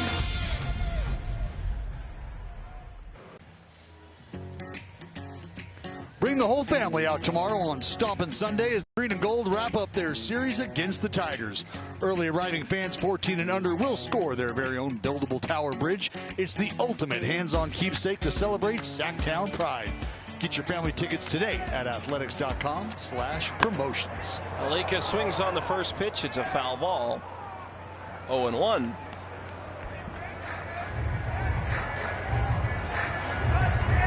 Max Clark hit his first career home run. Golfed it out to right. Ended up finding a fan on the berm and very quickly ended up in the hands of Kenley Jansen. Framber Valdez had 68 pitches. Here comes pitch number 69. And it doesn't do. It's touch inside 1-1. And how quick did this happen? Well, it happened very quickly. And look, I mean, for the fan, number one, you can start with, I know we're having fun with, you know, the laundry list of things that you could be asking for. And I think what's awesome is that the fan, and I'm sure he was feeling the pressure. I mean, you've got a guy like Kenley Jansen hollering at you. You got the entire bullpen hollering at you. And you've probably got your friends, you know, almost like the angel devil scenario, each one on your shoulder telling you what to do and what not to do. And I think at the end of the day, what's awesome is that you have the fan who's more than willing to say, hey, look, and that's why I started the dialogue and the commentary with, this is yours, right? This isn't mine. This is absolutely meant for you. But I think in a day and age where we have seen fans try to do everything they can to extract as much as they can, it is refreshing to see that sort of interaction. Because, I mean, for the baseball fan in me, I think you walk away and think, man, how cool was it that I got to talk to the bullpen? I had these guys asking for a ball. No, I got the security. It's just a crazy experience, I can imagine, for a fan to catch a piece of history for a player as highly touted as Max is. So all in all, I mean, a moment that not only that young man right there is going to walk away never forgetting, but that fan as well, to be able to say, hey, I caught Max Clark's first big league homer. And like you always say, you never know what happens. Well, this career of Max Clark could go in a multitude of different ways. Clark could end up becoming another guy well down the road, having a very successful career. Get that signature, could be the first to get one of those at the big league level. Yeah, well, I have no doubt in my mind that I'm sure Max and the Tigers will make it right. When I say make it right, I'm not saying that they're going to give him, you know, that crazy list that we came up, or that I came up with. I don't want to put you on that I came up with. And again, just having fun. But it's okay. I would have put Skubal on mine. We're just omitting Skubal completely. 2-time Cy Young Award winner. Fair. Maybe I'm just a little bit more greedy than you. We're finding that out. Sounds like it. 1-1 called strike, 1-2, but it is refreshing. And it's like when you end up going to a casino and you're gambling and you end up with a little bit you didn't expect to be up at all. When do you decide to cash out? That fan came to the ball yard not expecting anything and will end up with something most likely, which is really cool too, because that speaks volumes on just the game and the organizations and how they go about things, and Tigers a classy organization themselves. Ball off the instep there of Bolte.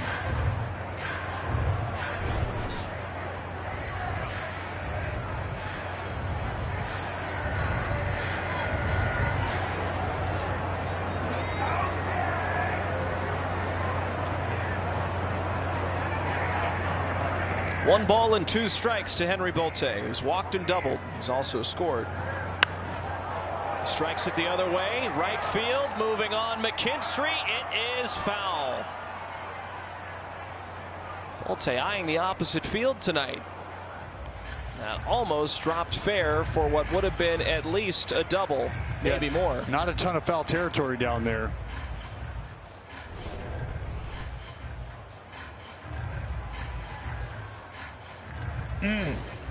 I mean, by a foot or so.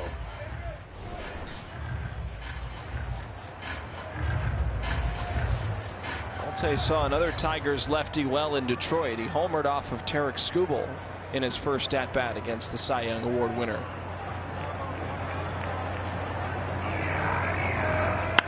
One-two pitch, hit the other way. Wow.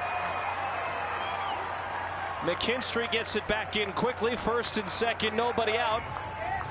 And the bottom of the order continuing to produce hits. Well, that was a laser off the bat of Henry Bolte. Ball rifled the other way. Alika had to hit the brakes. Look out.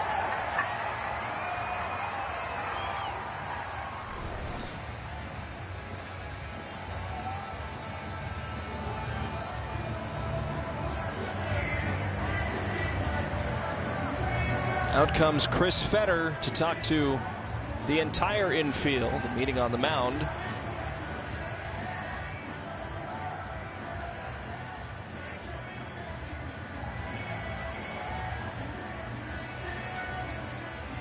Well, after back-to-back base runners, trying to get a game plan together here. How do you avoid from letting this thing get any bigger right now? And that's where we talked about Fromber and his ability to get a big ground ball or a punch out per the situation. Looking for that ground ball right now.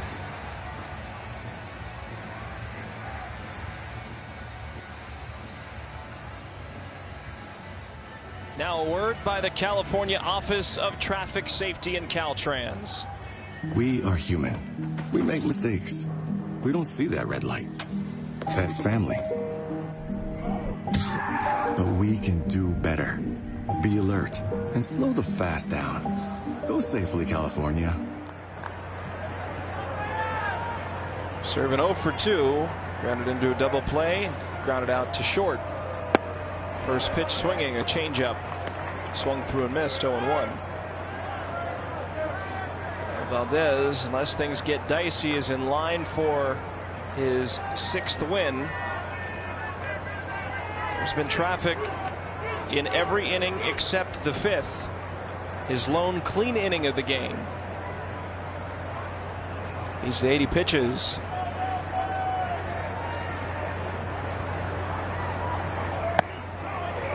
High and tight, 1-1.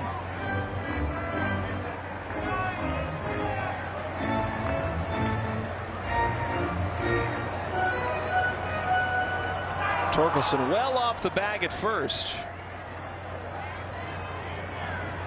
Alika at second, Bolte at first, both with plenty of speed. That won't do for the moment. Maybe as challenged here by Detroit. Was one of those borderline, could go either way. It's Detroit has no challenge remaining. Of the Athletics, ABS powered by T-Mobile. That's a catcher's take right there. Detroit with one remaining. Count leverage in favor of Servin.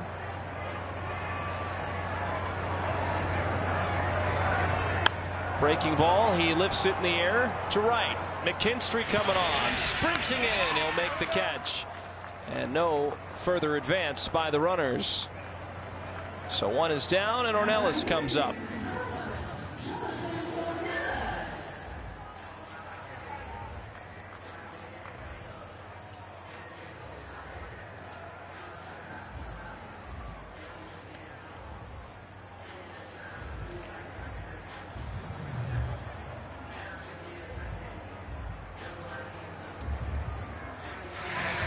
Batted .435 with 2 homers and 7 RBIs in 6 games with the Aviators after being signed to a minor league deal by the Athletics.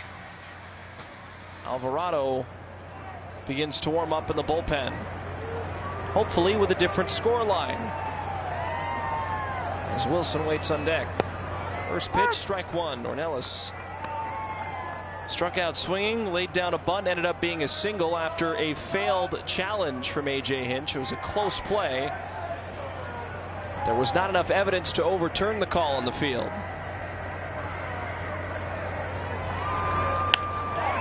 On the ground to short, 2 hops. Baez to second, Torres to first, 6-4-3. A's get nothing. Quality start in the books for Valdez. 6-2 Detroit.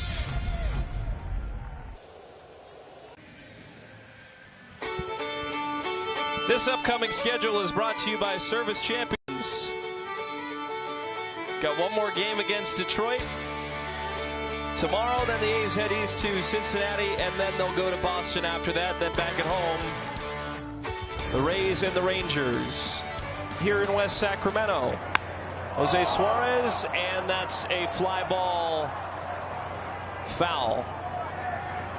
Torres almost had his second home run of the game at a 2-run home run in the 5th. That gave the Tigers their lead back again. Made it 4-2. Max Clark added 2 more with his home run and made it 6-2. Well, Chris, this just came across the feed online. And we'll be on hug watch in the dugout. Got to keep a camera on. This is the biggest hug watch in baseball. Sources report that Tarek Skubal is being traded to the Los Angeles Dodgers. That is per Mark Feinson. And that might explain why in Tulsa, Zaire Hope and Kendall George, the 2 outfield prospects, were scratched from the lineup tonight. Chopper to third. White charges, throws to first. 1 away. Zaire Hope, the number 25 prospect in baseball. An outfielder the Dodgers had extremely high hopes for and were not going to deal him away. Do not know the specifics of the trade, but you would have to assume that he is part of the package going here to Detroit.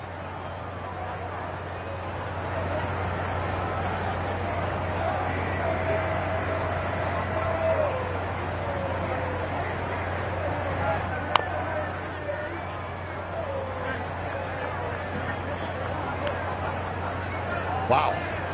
And we learned that the preferred destination of Skubal if he were to be traded, was Los Angeles. And the juggernaut somehow will get stronger if this holds true.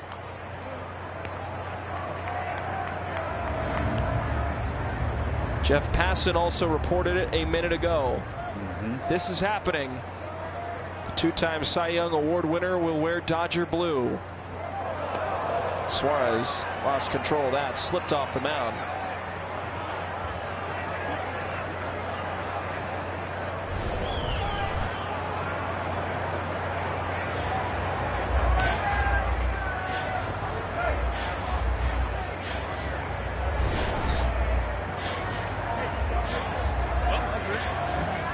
Few other trades today. Luis Castillo went to Chicago. The White Sox are buyers this year. So Anthony Dominguez, as well as Nolan Jones, went to Seattle.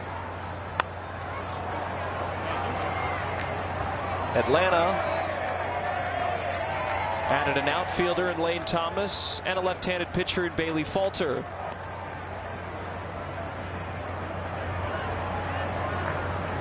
Well, we are, I mean, just about a day and a half away from this deadline, the finish line of the deadline.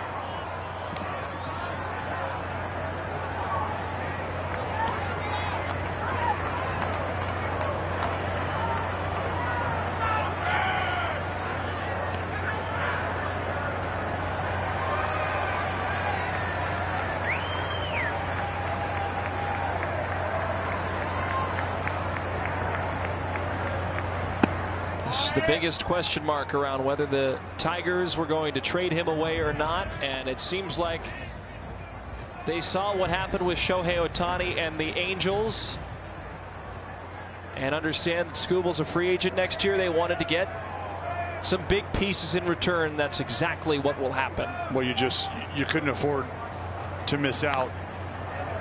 And remember, it's not to say that the Tigers are counted out when it comes to trying to potentially reacquire the ace. And that is, of course, unless the Los Angeles Dodgers over the next 2 months, what will assuredly be a courtship of sorts, aren't able to retain the services and extend the left-hander. To third, 2 away. We saw it a couple of years ago, exactly the same scenario when Jack Flaherty left the Tigers to go to the Dodgers via a trade. What happens in the offseason comes right back to Detroit. So there is a culture there. There is a group that loves playing together. It's not out of the realm of possibility to say that Tarik Skubal could come back and anchor the rotation again for the Tigers, but for the time being, the very strong Los Angeles Dodgers add another super ace to their rotation. Somehow that rotation gets scarier. We didn't see Ohtani pitch. We didn't see Yamamoto pitch. We did see Justin Robleski, who was excellent. Eric Lauer has found new life with the Dodgers as well. Now Skubal will call his home Los Angeles the next 3 months or maybe more.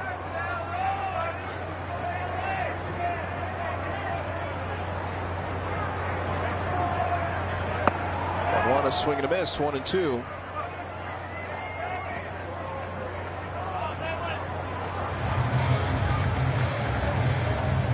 Well, I think, look, emotionally, if you're Tarik Skubal, you understand this is part of the business. I think he's more than mentally strong enough to handle all that.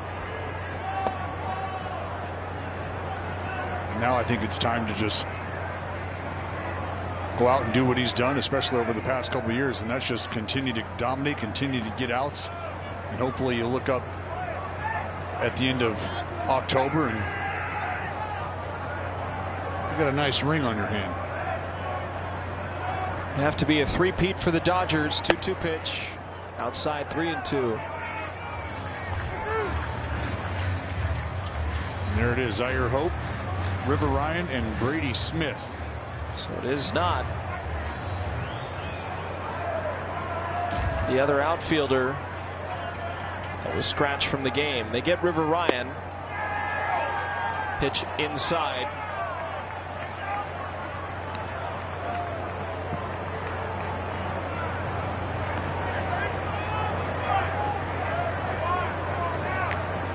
Kendall George is not part of that deal, at least in the initial reports. That doesn't mean the Dodgers are done making moves, though. Oh, no. The phones are very much ringing right now. Eduardo Valencia has grabbed a bat. He will pinch hit for Colt Keith, and Mark Kotsay will take the ball from Jose Suarez.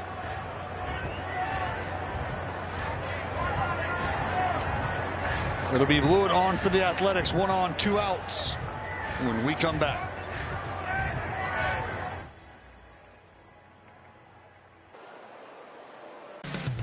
A's Baseball is brought to you by Law Tigers, Northern California's motorcycle lawyers at lawtigers.com.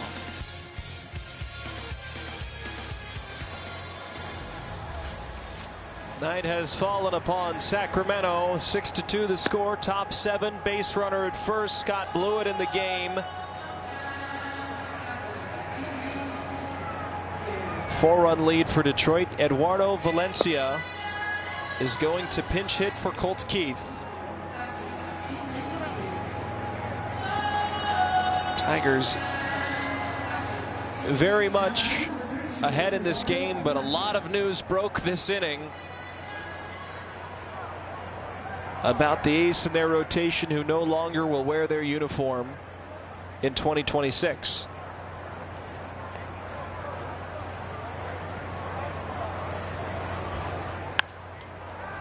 Valencia fouls it away, 0-1.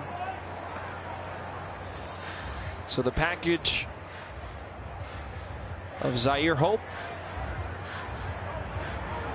River Ryan, and another prospect pitcher.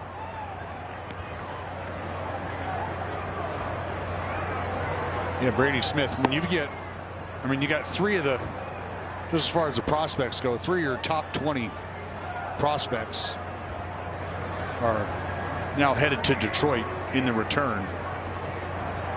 And that is, as of right now, all that has been reported.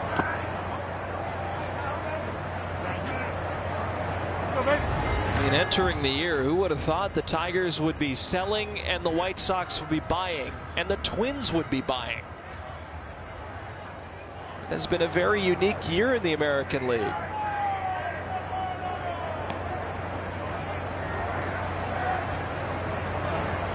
Two and one, a swing and a miss. Valencia at 2-2.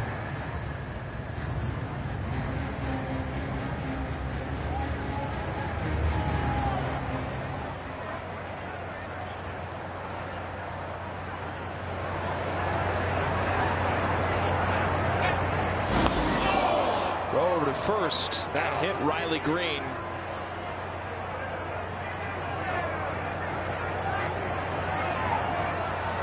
He's going to hobble around for a second. Right in that thigh.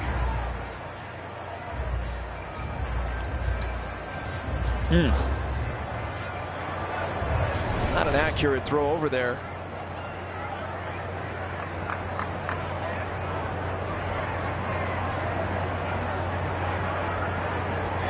Two and two. Ground ball, base hit. Green's going to pump the Jets and slide into third. Opposite field, pitch hit single for Valencia. First and third, 2 out. And Torkelson's coming up. A pretty nice job at the plate there by Valencia.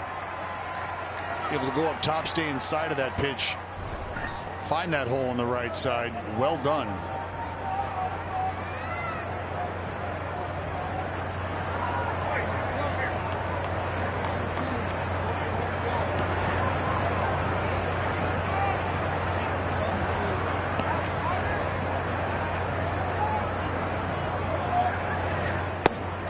Pitch outside, 1-0. Can't wait to pick your brain more about this move and not only how it will impact the Dodgers, but just impact baseball. Yeah, I mean, I think fans across the sport have their feelings about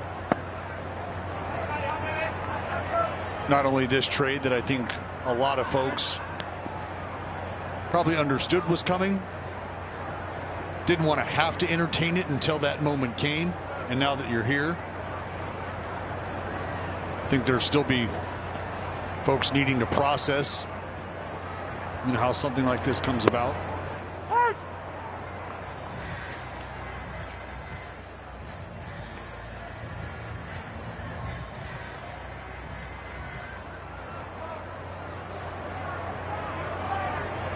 You know, and I mean, if you're just going apples to apples, if there's, it's going to get into left. 7-2. It's going to be scored a base hit.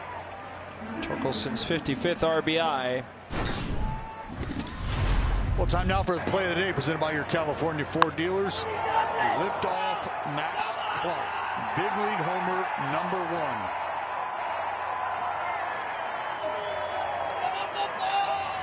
Tell you what a debut weekend it has been for Max Clark. 3 hits in his first big league ball game. First big league homer in his second ball game.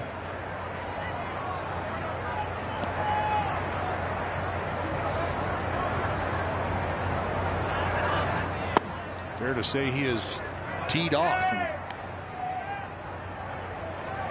And speaking of teeing off, something I noticed during BP yesterday, you see that grip, that top hand pinky just kind of resting on top of his bottom hand, almost like that interlock grip that you would see in a golfer. Now it looks like that pinky just kind of resting on top, not necessarily a full interlock. You'll get a shot of it here. See how that pinky just kind of sitting on top of that index finger of the bottom hand. Now sometimes you see pinkies at the bottom of the knob of the bat, right? But this is a little different. What does that do? Well, I mean, number one, it's just about comfort first and foremost. And I think if you start to study grip, understanding that the pinky doesn't have a ton to do with grip or grip strength, it's really the ring finger, the middle finger, and the index finger, along with the thumb, that are doing the majority of the work. And that's why if you get that pinky down on the knob, the pinky is essentially taken out of the equation. And that's just to be able to, guys feel like they can feel the barrel in their hand more. You generate more whip with the bat head.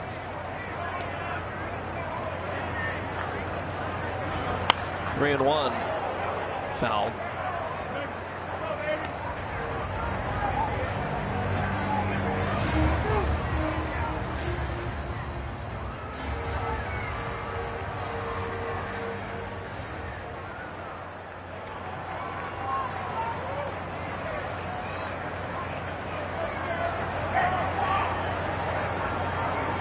Three-two pitch.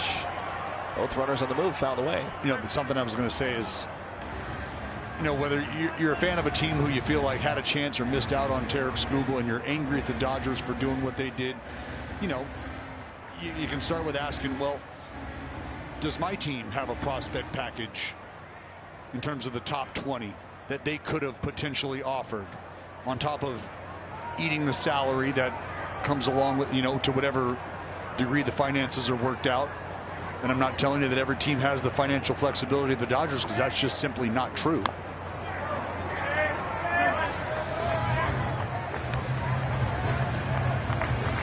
But at the end of the day,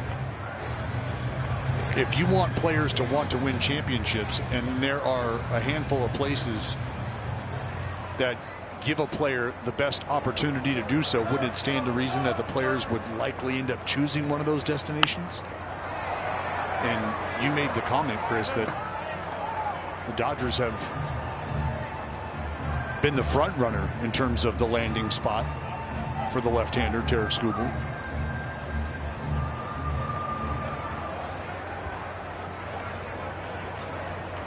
And it's 2 strikes, and 2 outs. I'm just so curious to see how they go about this. because they have so much firepower offensively. They have so much pitching. Well, how about this?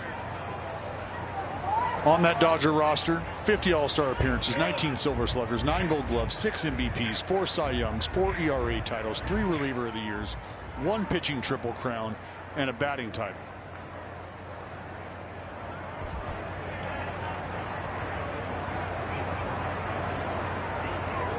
Three and two, another foul ball. How about Clark's fight here? What a grind. What a grindy at bat right now by Max Clark. The 11th pitch of the at bat on its way.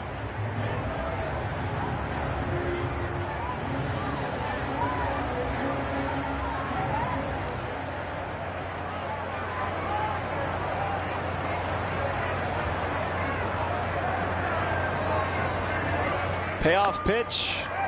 Guess what? A foul ball.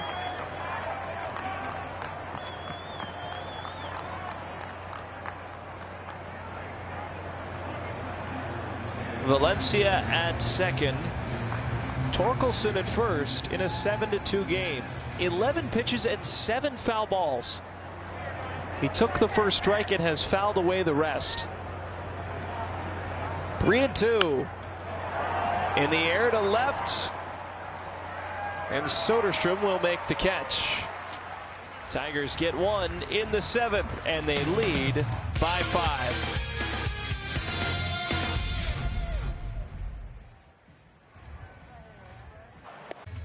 A's Baseball is brought to you by Toyota. Class-leading MPG and more hybrid models than any other brand. Toyota. Let's go places. You were so dreamy back then. How about that lettuce? Jawline. Oh man, the hair has migrated for sure. Still look great, buddy. Yeah, haircut a little different these days. A little different these days. Well, 7-2 the score here. Detroit leading by 5, bottom of the 7th.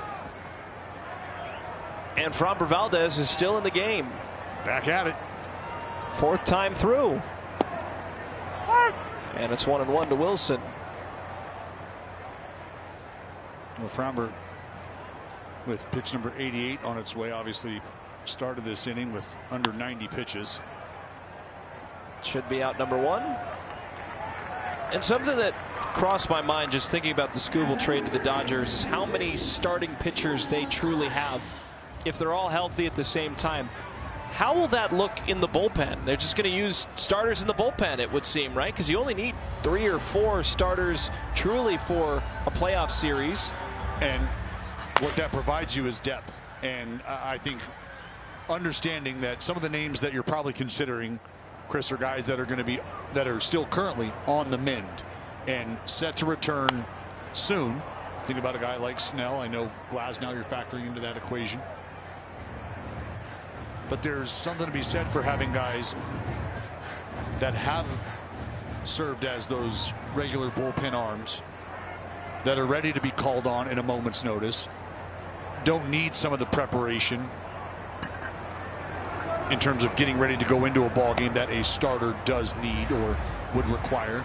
And at that point, you're asking starters to adjust their routines. And not to say that not one of those guys is willing to do that.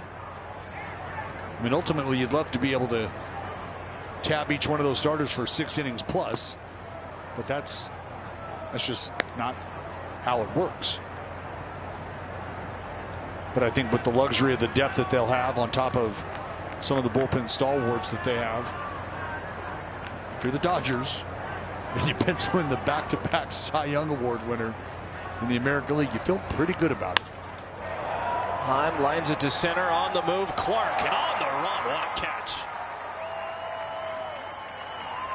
That's a tough play. Heim thought it was extra bases for sure, but Max Clark had other plans. Well, again, you're watching a dude who slightly shaded to the right field side of the second base bag, just run a ball down.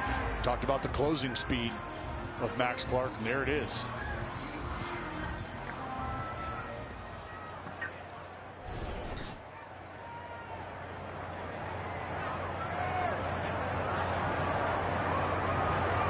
Valdez has gone 7 innings twice this season.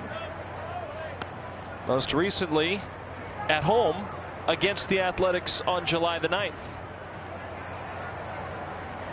7 innings, 3 hits, a run. It was earned with 9 strikeouts and 0 walks.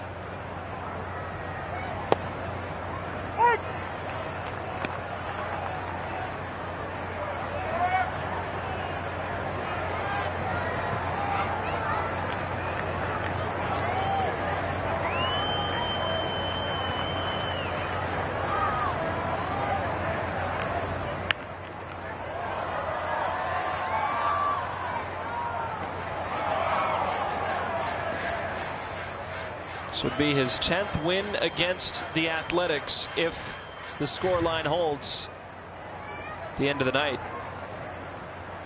Soderstrom 1 for 3 tonight against Framber Valdez. Pitch number 96 incoming. And it's strike 3.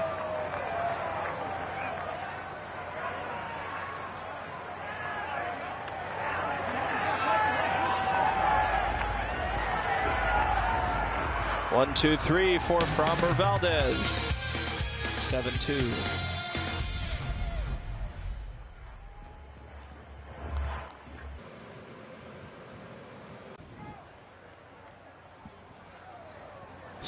The score, top of the 8th inning. Carey, Dallas Braden, the Tigers leading. Javier Baez up. He's 0 for 3. And Blewett still in the game.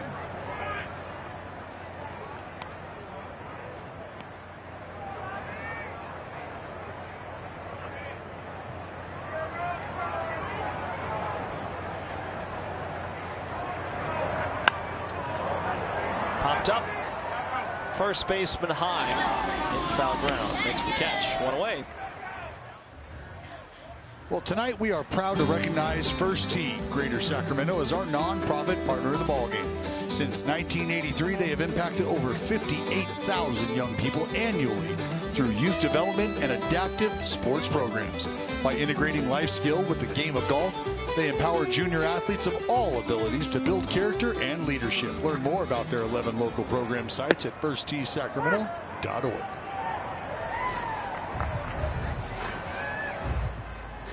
McKinstry 0 for 3, 2 strikeouts and a pop out.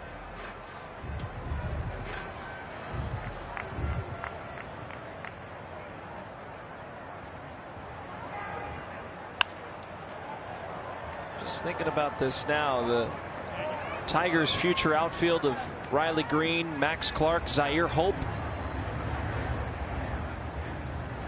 It's a pretty amazing outfield. Then you start to look at the way the infield stacks up. Baez is still in there at short.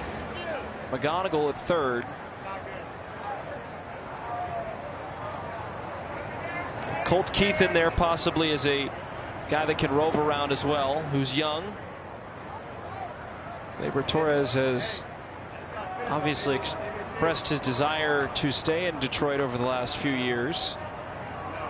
Torkelson with his power at first, if he can continue to unlock that power and hit more for average, and then an all-star catcher. Doesn't sound like a half-bad offense, and you add 2 more talented arms from the Dodgers, and you feel like, okay, well, you lose Skubal, but you get quite a bit of talent in return. Check swing, he did not go.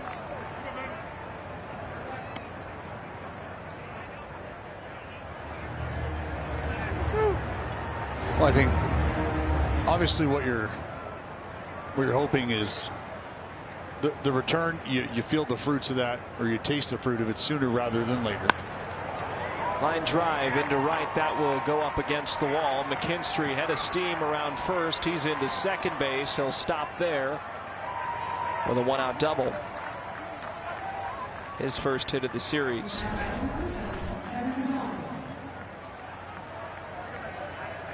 McKinstry on a pitch heading south down to the zone. Left-hander just drops the head on it. Running hard out of the box into second, easy with that 1-out double.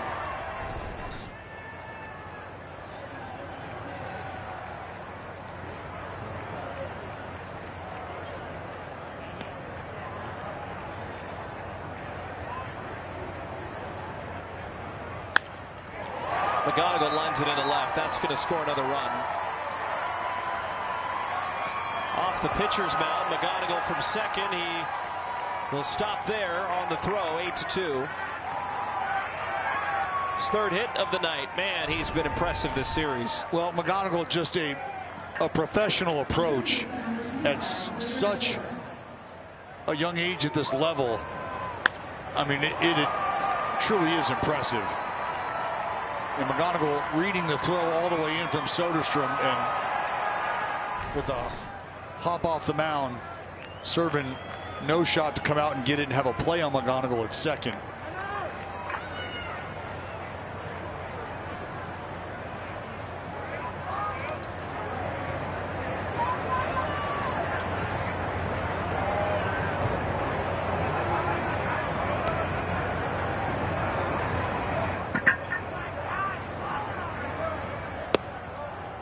Big swing and miss by Torres.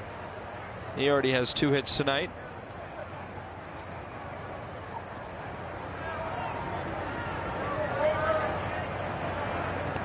Seven of 9 Tigers.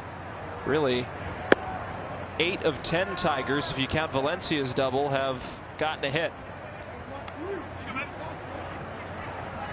Everyone other than Javier Baez has reached base once.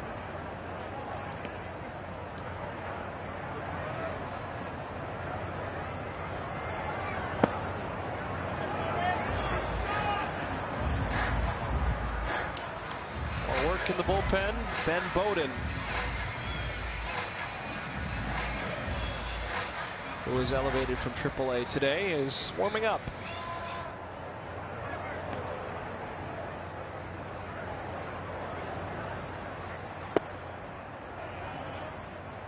Three and 1 to Gleyber Torres. He's lost 13-1 last night. They're down 6 runs tonight.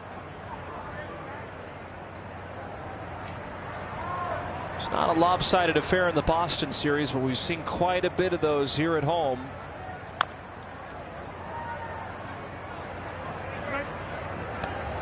And that's where the frustration can really come in, is you feel like you play good baseball, but you don't have much to show for it after a 4-game series against, the best team in baseball since mid to late June. And now you got a Tiger team that rolls into town and puts it on you in game 1.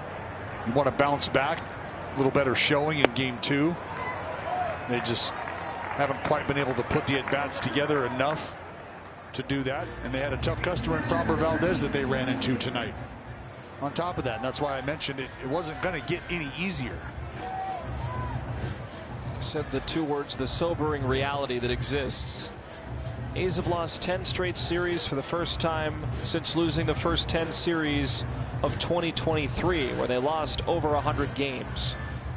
For the last 110 years they've tracked, the only time the A's have lost 11 straight series were in 2008, a similar stretch, July 11th through August 20th, and 1960, August 5th through September the 4th. If they lose tonight, they will have lost 11 straight series.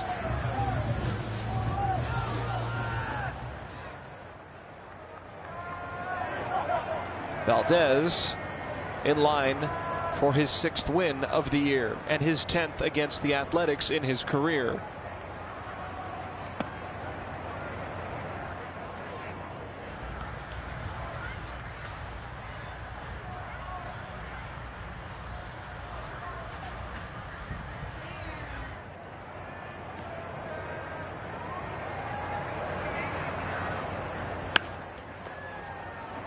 Weekly grounded to short. Alika goes to first. Tigers get another run and lead 8-2.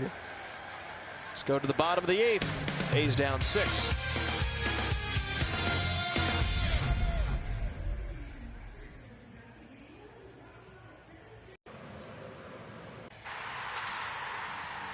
This game summary is brought to you by Toyota. 8-2 the score. Tigers leading by 6. Bottom 8. Framber Valdez, quality start. His 10th win against the A's in his career. McGonigal, Torres, and Clark all homered. Jack Perkins, 5 1/3, surrendered 6 runs. Of the 8, Tommy White is 2 for 3. and he's due up in the bottom of the 8th against Kyle Finnegan in his 47th appearance for the Tigers.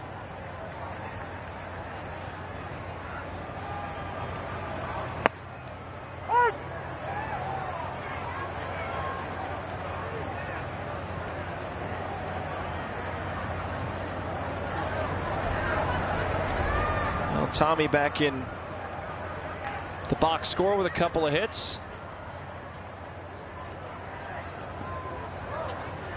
That'll go all the way to the backstop.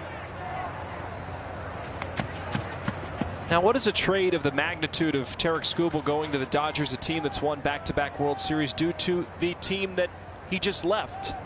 Does it do anything in that bullpen and that clubhouse, like the immediate news? Have you ever experienced something like that in your career? Well, not mid-game. I mean, I can remember. I mean, that's about right. Tarik Skubal. Seems fitting on Marvel Night as well. In their opinion, the last Infinity Stone. It's knuckled into center. Max Clark on the move. He won't get that one. 3-hit game for Tommy White.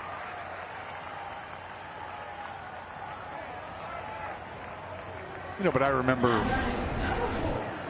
when Matt Holliday was traded, and I think we all kind of understood when Matt Holliday was signed. Didn't expect to be a long relationship, and I think that's just, you know, players, as much as you're wrapped up in trying to go out and perform and do your job, you still have an idea of, you know, what's going on. And the team did eventually move on from Matt Holliday, and you know, you get a text, hey, what room you in? I'm going to swing by. And I mean, I love Matty, like just a great dude. Had a lot of fun with him as a teammate, and he just kind of breaks it to you. Give him a hug, a handshake. Hey, man, thank you. You know, even in the small amount of time that we spent together, really appreciate you and everything that you brought to the table. But I think, you know, in today's day and age where the fans sitting on either side of the visiting dugout are going to know before you know that your teammate has been traded, they're going to tell you. And if we're being real, you know, depending on the state of mind of the fans, that could be tough to hear. It could be tough to swallow, because you're, you know, on pace right now to take the series from the Athletics here. Potentially win the first 2 games as Lawrence Butler lines a single to right. That'll be the 2nd hit tonight for the Law Dog.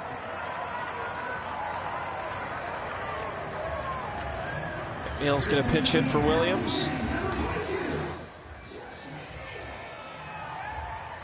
Yeah, I can't imagine. I mean, the leader that Skubal has been for the Tigers, I mean, forget about the performer, just what he's done for that community and for those young guys, and not only starting rotation, but the bullpen, the guys in the dugout, the coaching staff. I mean, it's a big hit in a number of ways for a Tigers team that isn't out of it themselves, but will rely on a different approach moving forward. Well, yeah, they're going to just hope that some other guys step up in the absence of best pitcher in baseball.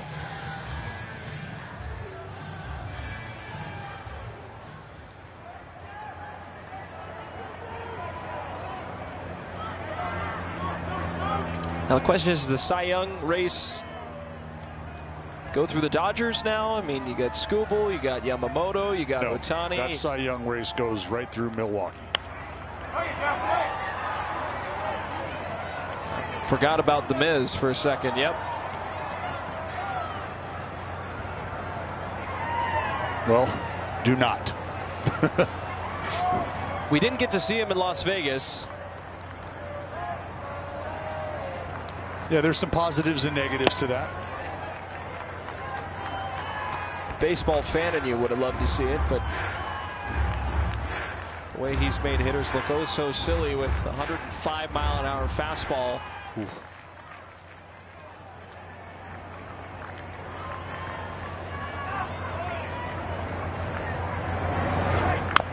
1-2, McNeil fouls it off.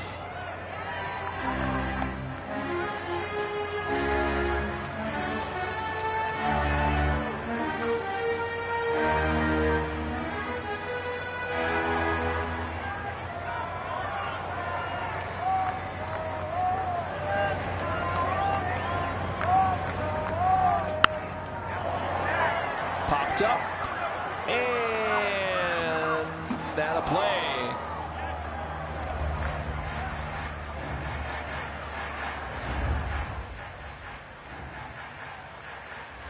Yeah, but I think if you're the Tigers, it can also be an opportunity to tighten the circle. Really come together and understand, hey, if we're going to do this, it's obviously it's going to be with this group right here, right now. And there's nothing that says that we're automatically out of this just because we're now light a guy who's been a big part of what we've done. There's no arguing that. Defensive swing, that's fly to right. McKinstry will make the catch. White will test his arm. The throw is cut off. Oh. That was a strong throw in from McKinstry. Surprised that it got cut off there.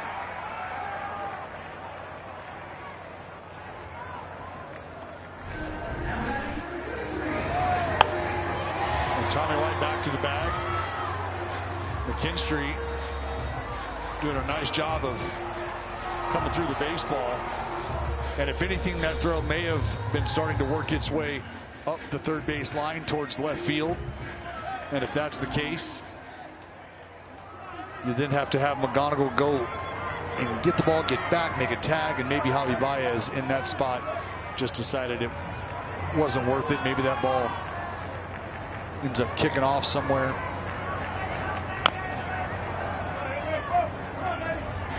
Volte's had a nice night at the office. 2 hits, a walk, a run scored.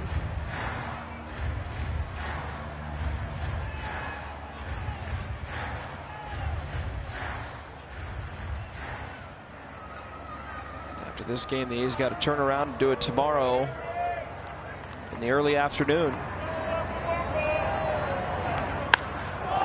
Well struck center field. Clark going back, still going back. Volte makes some noise in the 8th inning. What a game for Henry Volte. I think he got his power back. A 3-hit night, and it is a 3-run game.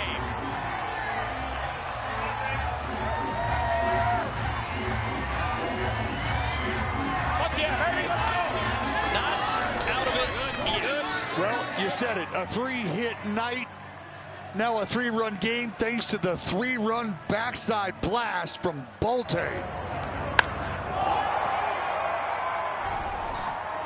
I mean, what a shot by Henry Volte.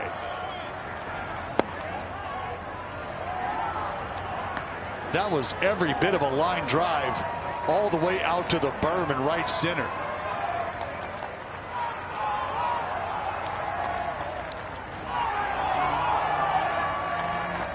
Remember, the Tigers, 11 losses this season after leading after 7 innings. Volte with a missile. My goodness. 3 balls and no strikes. Donnie Walton waiting on deck.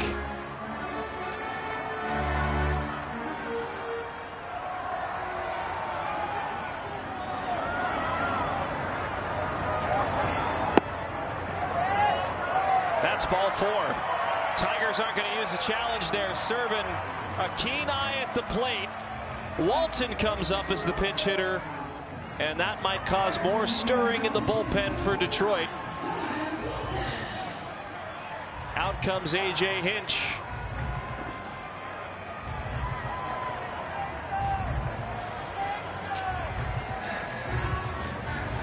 And that's Waguespack coming out of the bullpen. 8-5 now with 1 out and 1 on in the bottom of the 8th.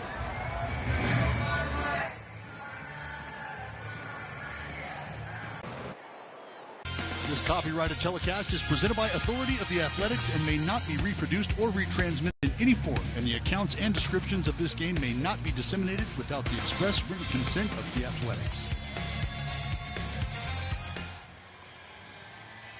That was on this date in 2003 where Miguel Tejada hit a walk-off home run against the Yankees' Antonio Osuna. 2 days later, Miggy Magic would strike again with a walk-off double off of the future Hall of Famer Mariano Rivera from 2001 through 2003. No AL player had more walk-offs than Tejada's 7. Jacob Waguespack is in the game. 16th appearance, 0-1, 1.80 ERA. Don't know if he was slated to come into this game before what has been a 3-run inning for the A's, but things have changed drastically. Walton comes off the bench and takes strike 1. If Walton gets aboard, well, the tying run comes to the plate. Well, Chris, the Tigers have seen a movie just like this play out before, and it happened recently. Get a good start from your left-hander. 0-1, that's through for a base hit. First and second, just one out, and the top of the order coming up.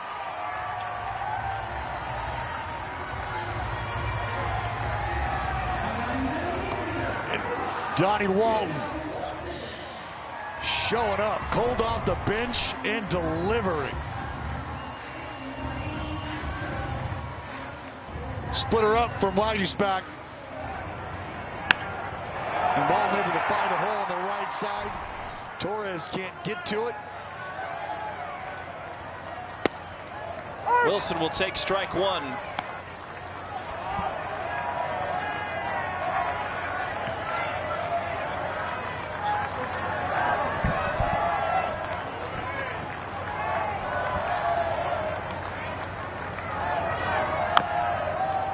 Fouled off of himself, 0-2.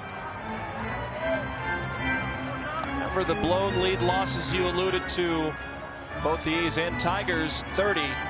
Remember 2 years ago at the Coliseum, when the Tigers came to town, there were a couple of walk-offs hit against the Tigers. 0-2 pitch off the plate. Well, I mentioned what had happened recently against the Baltimore Orioles. Skubal went out and posted 6 2/3, 3 earned runs. But in came Finnegan, did not record an out, gave up 2 runs. Anderson followed. Jacob Wilson down on strikes for the second out.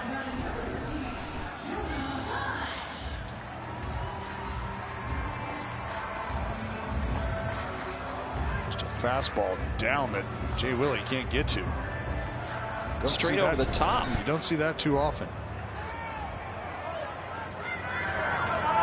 Jonah Heim 0 for 4. A strikeout, a ground out, a fly out, a line out.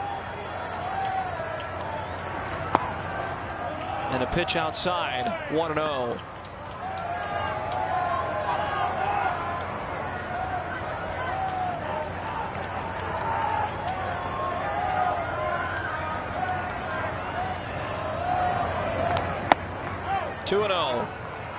And Waguespack would also enter that ball game I was mentioning.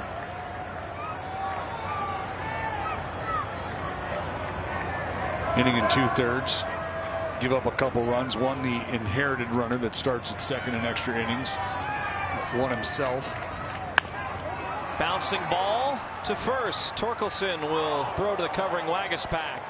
And that will end the 8th inning. But Henry Bolte has a 3-run home run and a 3-hit night. It's a 3-run game as we go to inning number 9.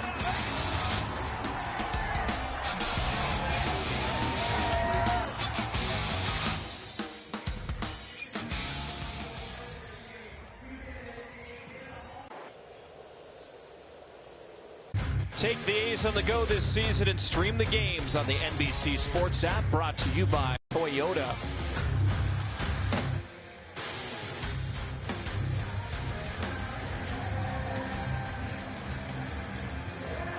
Well, the A's lighting a little fire there in the bottom of the 8th. The blast from Volte brings the ball game within 3. The Athletics going to turn things over to Luis Medina now. 38th appearance for the right-hander, 3.99 ERA. And right now, looking to throw up a goose egg. I think all things considered, the way the ball game started for the Athletics. Remember, it was a leadoff homer from McGonigal. Torres, who would come around and score after the first 3 batters of the ball game, reach base via knock for the Tigers. You see Jeff McNeil now in at second. Ottoman Walton going to anchor down shortstop. And Luis Medina going to fire in a curveball for strike 1. Medina appeared 2 games ago. Ended up being the losing pitcher in the 5-4 victory of the Red Sox.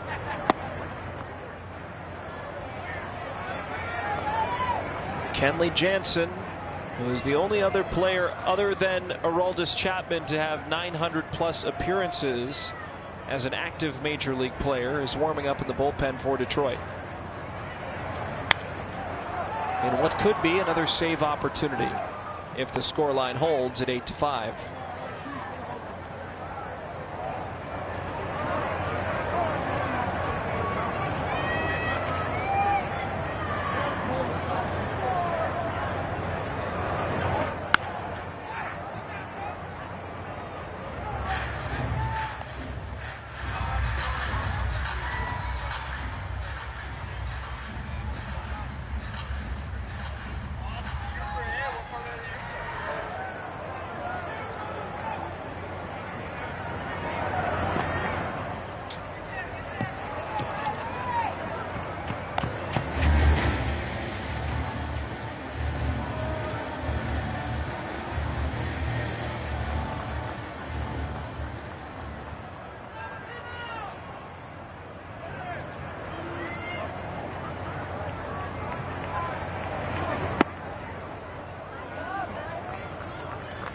This is something you've talked about before, is Luis Medina getting ahead of hitters, 2 strikes, then just not being able to finish them off swiftly.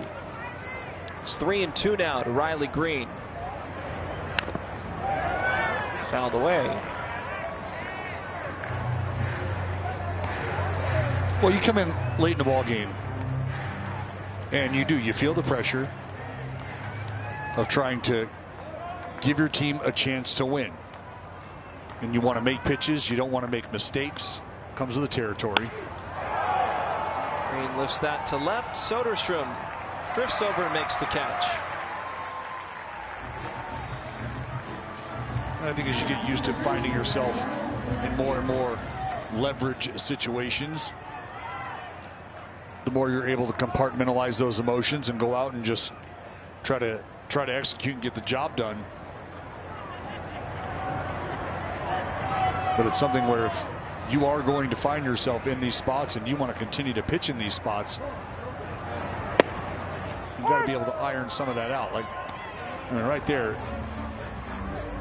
And he's done it in the first 2 hitters. Right? Spinning a nasty breaking ball for strikes to get ahead. You've got a big time fastball that you can move around the zone. So guys have to honor the breaking ball.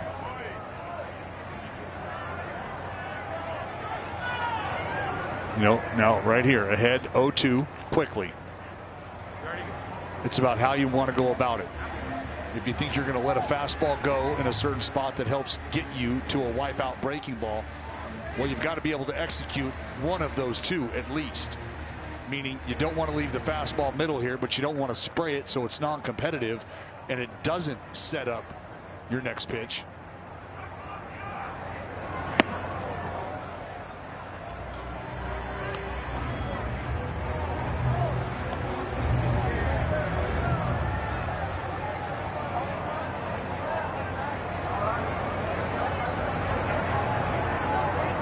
One ball and 2 strikes. Line drive into left. Soderstrom moving over to cut it off. Eduardo Valencia, 2 hits off the bench. And I think that right there is kind of what I'm talking about. Because you got an elevated fastball on the pitch before this that was just not competitive. And then you come back with a changeup that is about thigh high, maybe even a little higher. And Valencia able to put a good swing on it.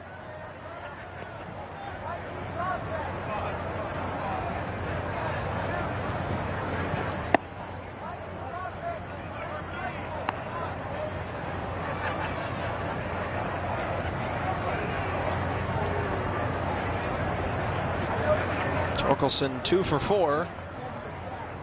RBI and a run scored.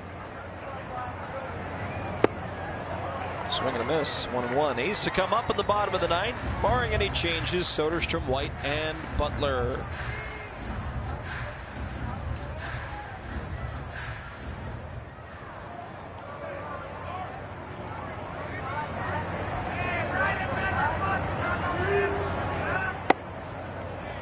Pinned him inside.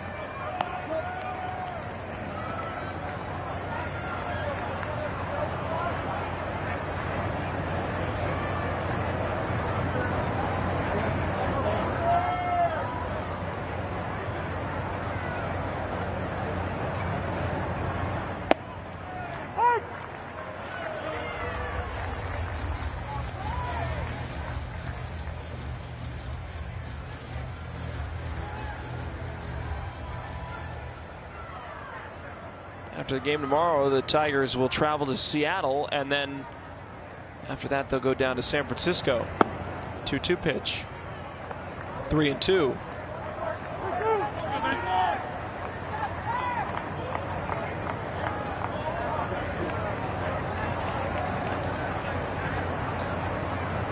Clark on deck. Nice start to his young big league career. Busted bat, flied to left. Pretty deep, but caught by Soderstrom. 2 away.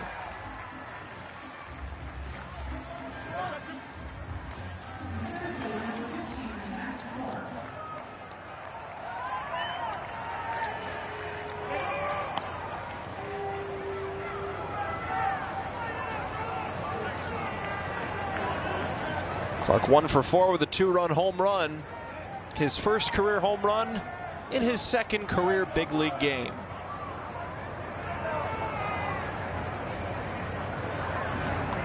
Medina to the plate. There's strike 1 on a 90-mile-an-hour changeup.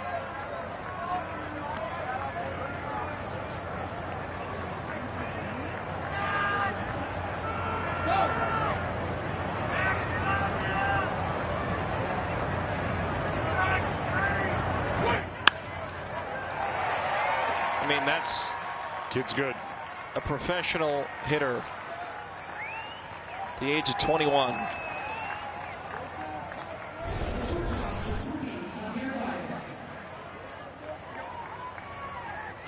Again, just a super simple approach here. Nothing about that swing tells you he's trying to do any more with that pitch than what he thinks he can do in the moment. You see it out of the hand. You stay in posture. You're not coming out of your shoes trying to hit a 9-run homer the other way. You just keep the line moving with a great at bat.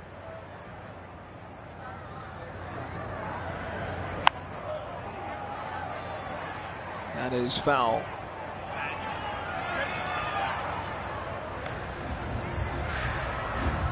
The A's are unable to come back and win tonight. They would fall to 21 games below 500.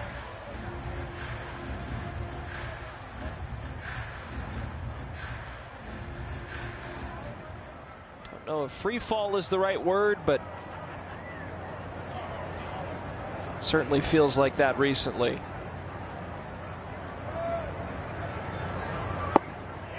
Strike 2. Just feels like even on days where you've put a good ball game together, you haven't had much to show for it. And then I think with a group who has tried to endure the injuries that they have, you've got guys who are experiencing the big leagues for the first time. You've got guys who are experiencing the big leagues at an extended clip for the first time. Trying to get a feel for just the speed and the stuff at this level. You got to remember to take care of the details, right? Execute the little things. 1-2. He went fishing. The breaking ball got Baez. Tigers strand 2 and do not score for the first time since the 4th inning. Kenley Jansen will enter.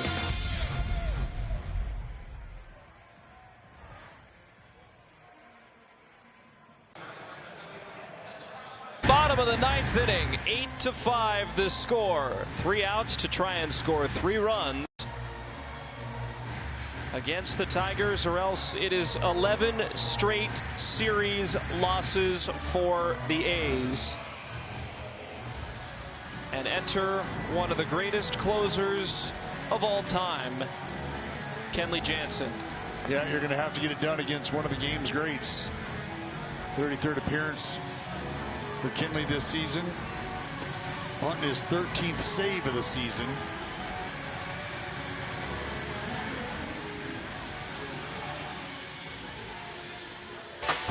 Time now for StatCast, powered by Google Cloud. It's a cutter and then thoughts of a couple other pitches.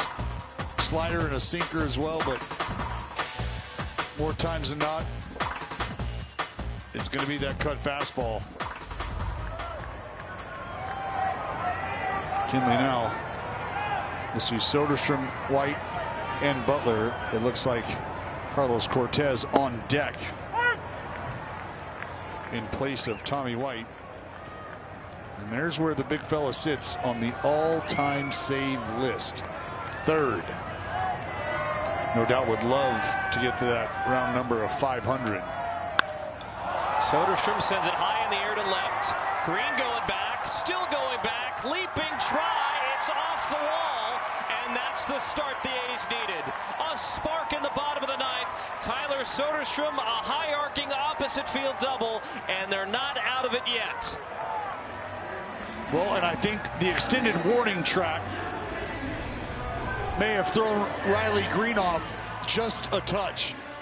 I mean, ball hit hard, no doubt, and ball ends up coming off the wall, but you'll see Riley Green as he gets back. He feels the track, elevates and comes down before the wall. And you almost anticipate, you see him reach for the wall that's just not quite where he would expect it to be. Cortez swings and fouls it back just above us.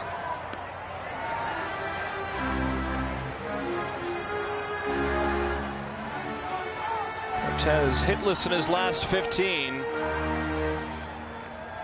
They start off their bottom of the 9th with a double. They need 3 runs. No other way around it. That's strike 2.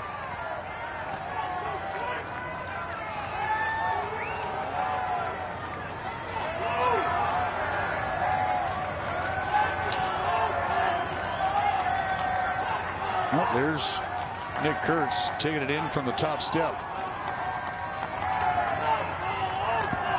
In the dirt, kicks away. Soderstrom moving to 3rd, and he will get in there. Wild pitch. Now he's 90 feet away from the A's 6th run.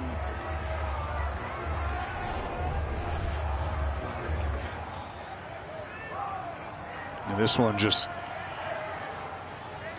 caroms off the left side of the chest of Dingler, not able to turn his body and redirect it back towards home plate. Soderstrom will move up to 3rd. 1-2 pitch. Swing and a miss. Cortez strikes out. That's out number 1.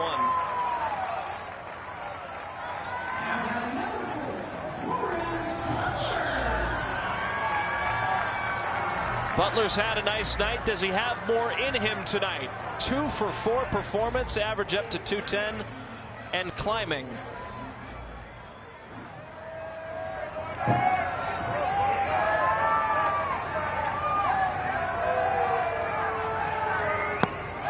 Down low. We've seen Butler be patient at the plate over the last 2 or 3 months, and it has paid off for him. getting on base in spots like this. Average may not always reflect it, but he's had quite a few professional at-bats this year. And he's ahead at 1-0. That's Great it. take. Great take. Exactly what I was just talking about.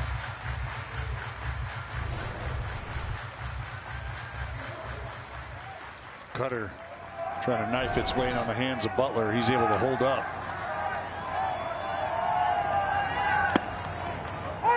There's strike one.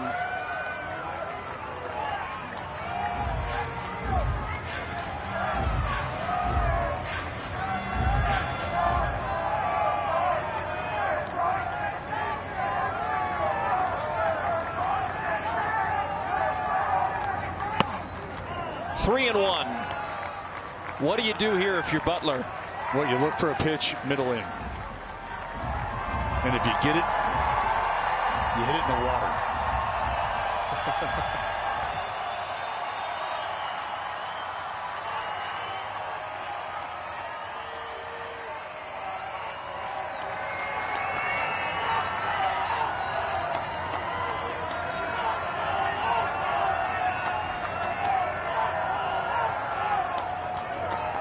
Three and one. He popped it up. In foul ground and into the dugout. Butler will see another pitch. 3-2. Middle in just slightly elevated.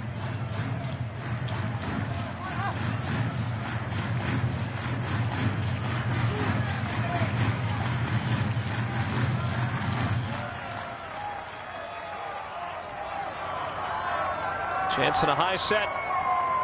The 3-2 home. Fouled in and out of Dingler's glove. Still got life.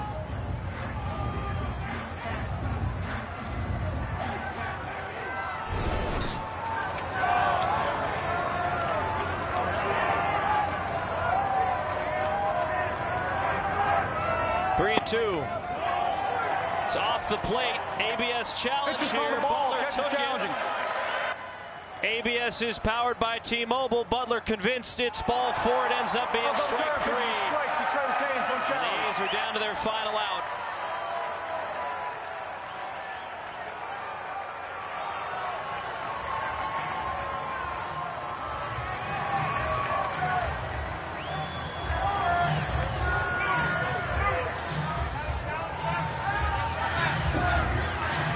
He was asking if they had a challenge left. Detroit, they did. And they challenged successfully. So McNeil will be the lifeline. He came off the bench in the 8th inning, flew out to right. Bolte, who's been the A's best hitter tonight, looms on deck. He had a 3-run home run an inning ago, did Bolte.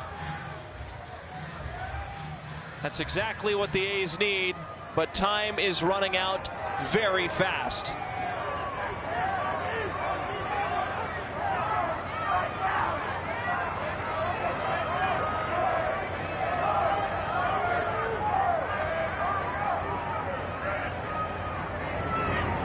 First pitch, McNeil swinging and missing on a cutter.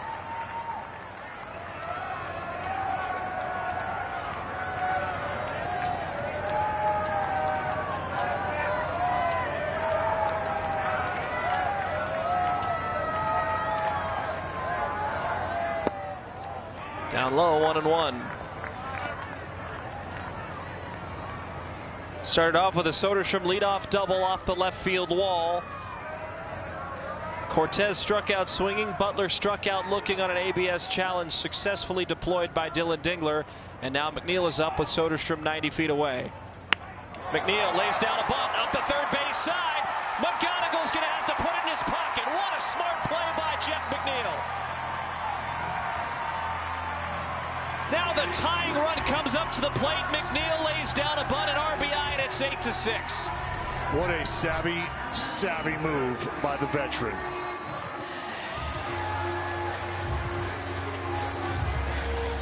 With where McGonagall was playing, there was no chance he was going to have a play on Soderstrom coming home, on McNeil over at first. Just a fantastic job of Jeff McNeil playing the game of baseball. So it's up to Bolte, 3 for 3. He'll take in 1-0. Just an inning ago, a 3-run home run made it an 8-5 game. The A's have since added a run. Tying run at the plate.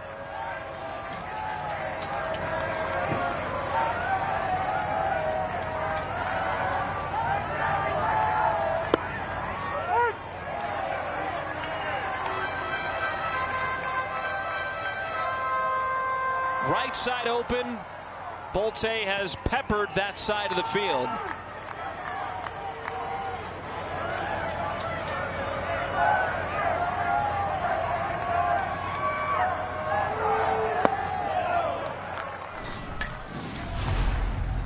Well, last time at the plate, Bolte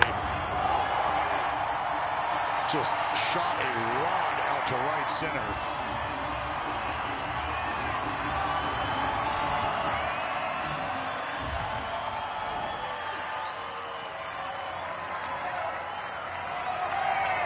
Jansen steps off.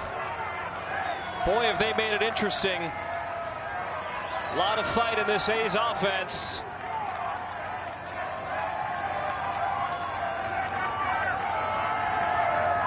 Two and one. High fly ball to left. This should do it. Riley Green in the lights makes the catch, and the Tigers bend, but they do not break, and they win 8-6 and claim the series. Kenley Jansen and Jeff McNeil exchanging words. The game is over, and now both benches and bullpens have cleared. It's the 13th save for Jansen, and he's still jawing at the A's. Kenley Jansen taking issue with Jeff McNeil because of the bunt is what I've deduced, and I got to believe. Look, this is something that you got to understand. Are you not allowed to try to win the game? Is that what you would have me do?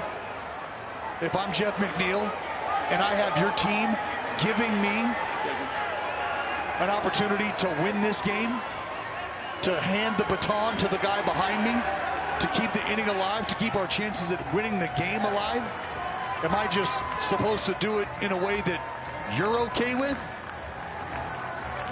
I mean, I get the idea that the big fella feels disrespected. We're talking about a guy, potential future Hall of Famer. You can see Kenley walking down Jeff McNeil, and that's the only reason he's got to be walking down Jeff McNeil, is because he took issue with the bunt. Javier Baez was one of the first to get with McNeil, his former teammate in New York. The A's do lose a 30-hit affair tonight, and the A's will have dropped both series at home on this homestand. They have a chance to salvage a win tomorrow afternoon against the Tigers in what was a very exciting game in Game 2. Another 14-run affair between both teams after a 13-1 loss last night, an 8-6 finish tonight. Dallas, your final thoughts? Well, it was a well-pitched ball game by Framber Valdez. I mean, there's really no other way to slice it. Ran into a bit of a buzzsaw with the lefty, who gives Detroit 7 strong of 2-run ball, punched out 6. Jack Perkins, though the ball was coming out nicely, unfortunately, I think the scoreboard, or at least the box score, tells a little different story. And Chris, once again, the Athletics able to scratch and claw their way back into the ball game, just too little, too late against a Tiger team who, as we found out, will have a new look roster here as of tomorrow.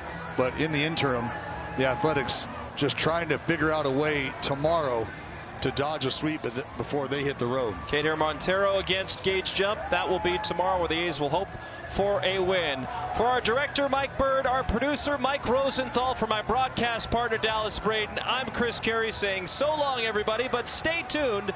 A's Cast on NBC Sports California with Chris Townsend and Steve Sachs, presented by Toyota, starts right now.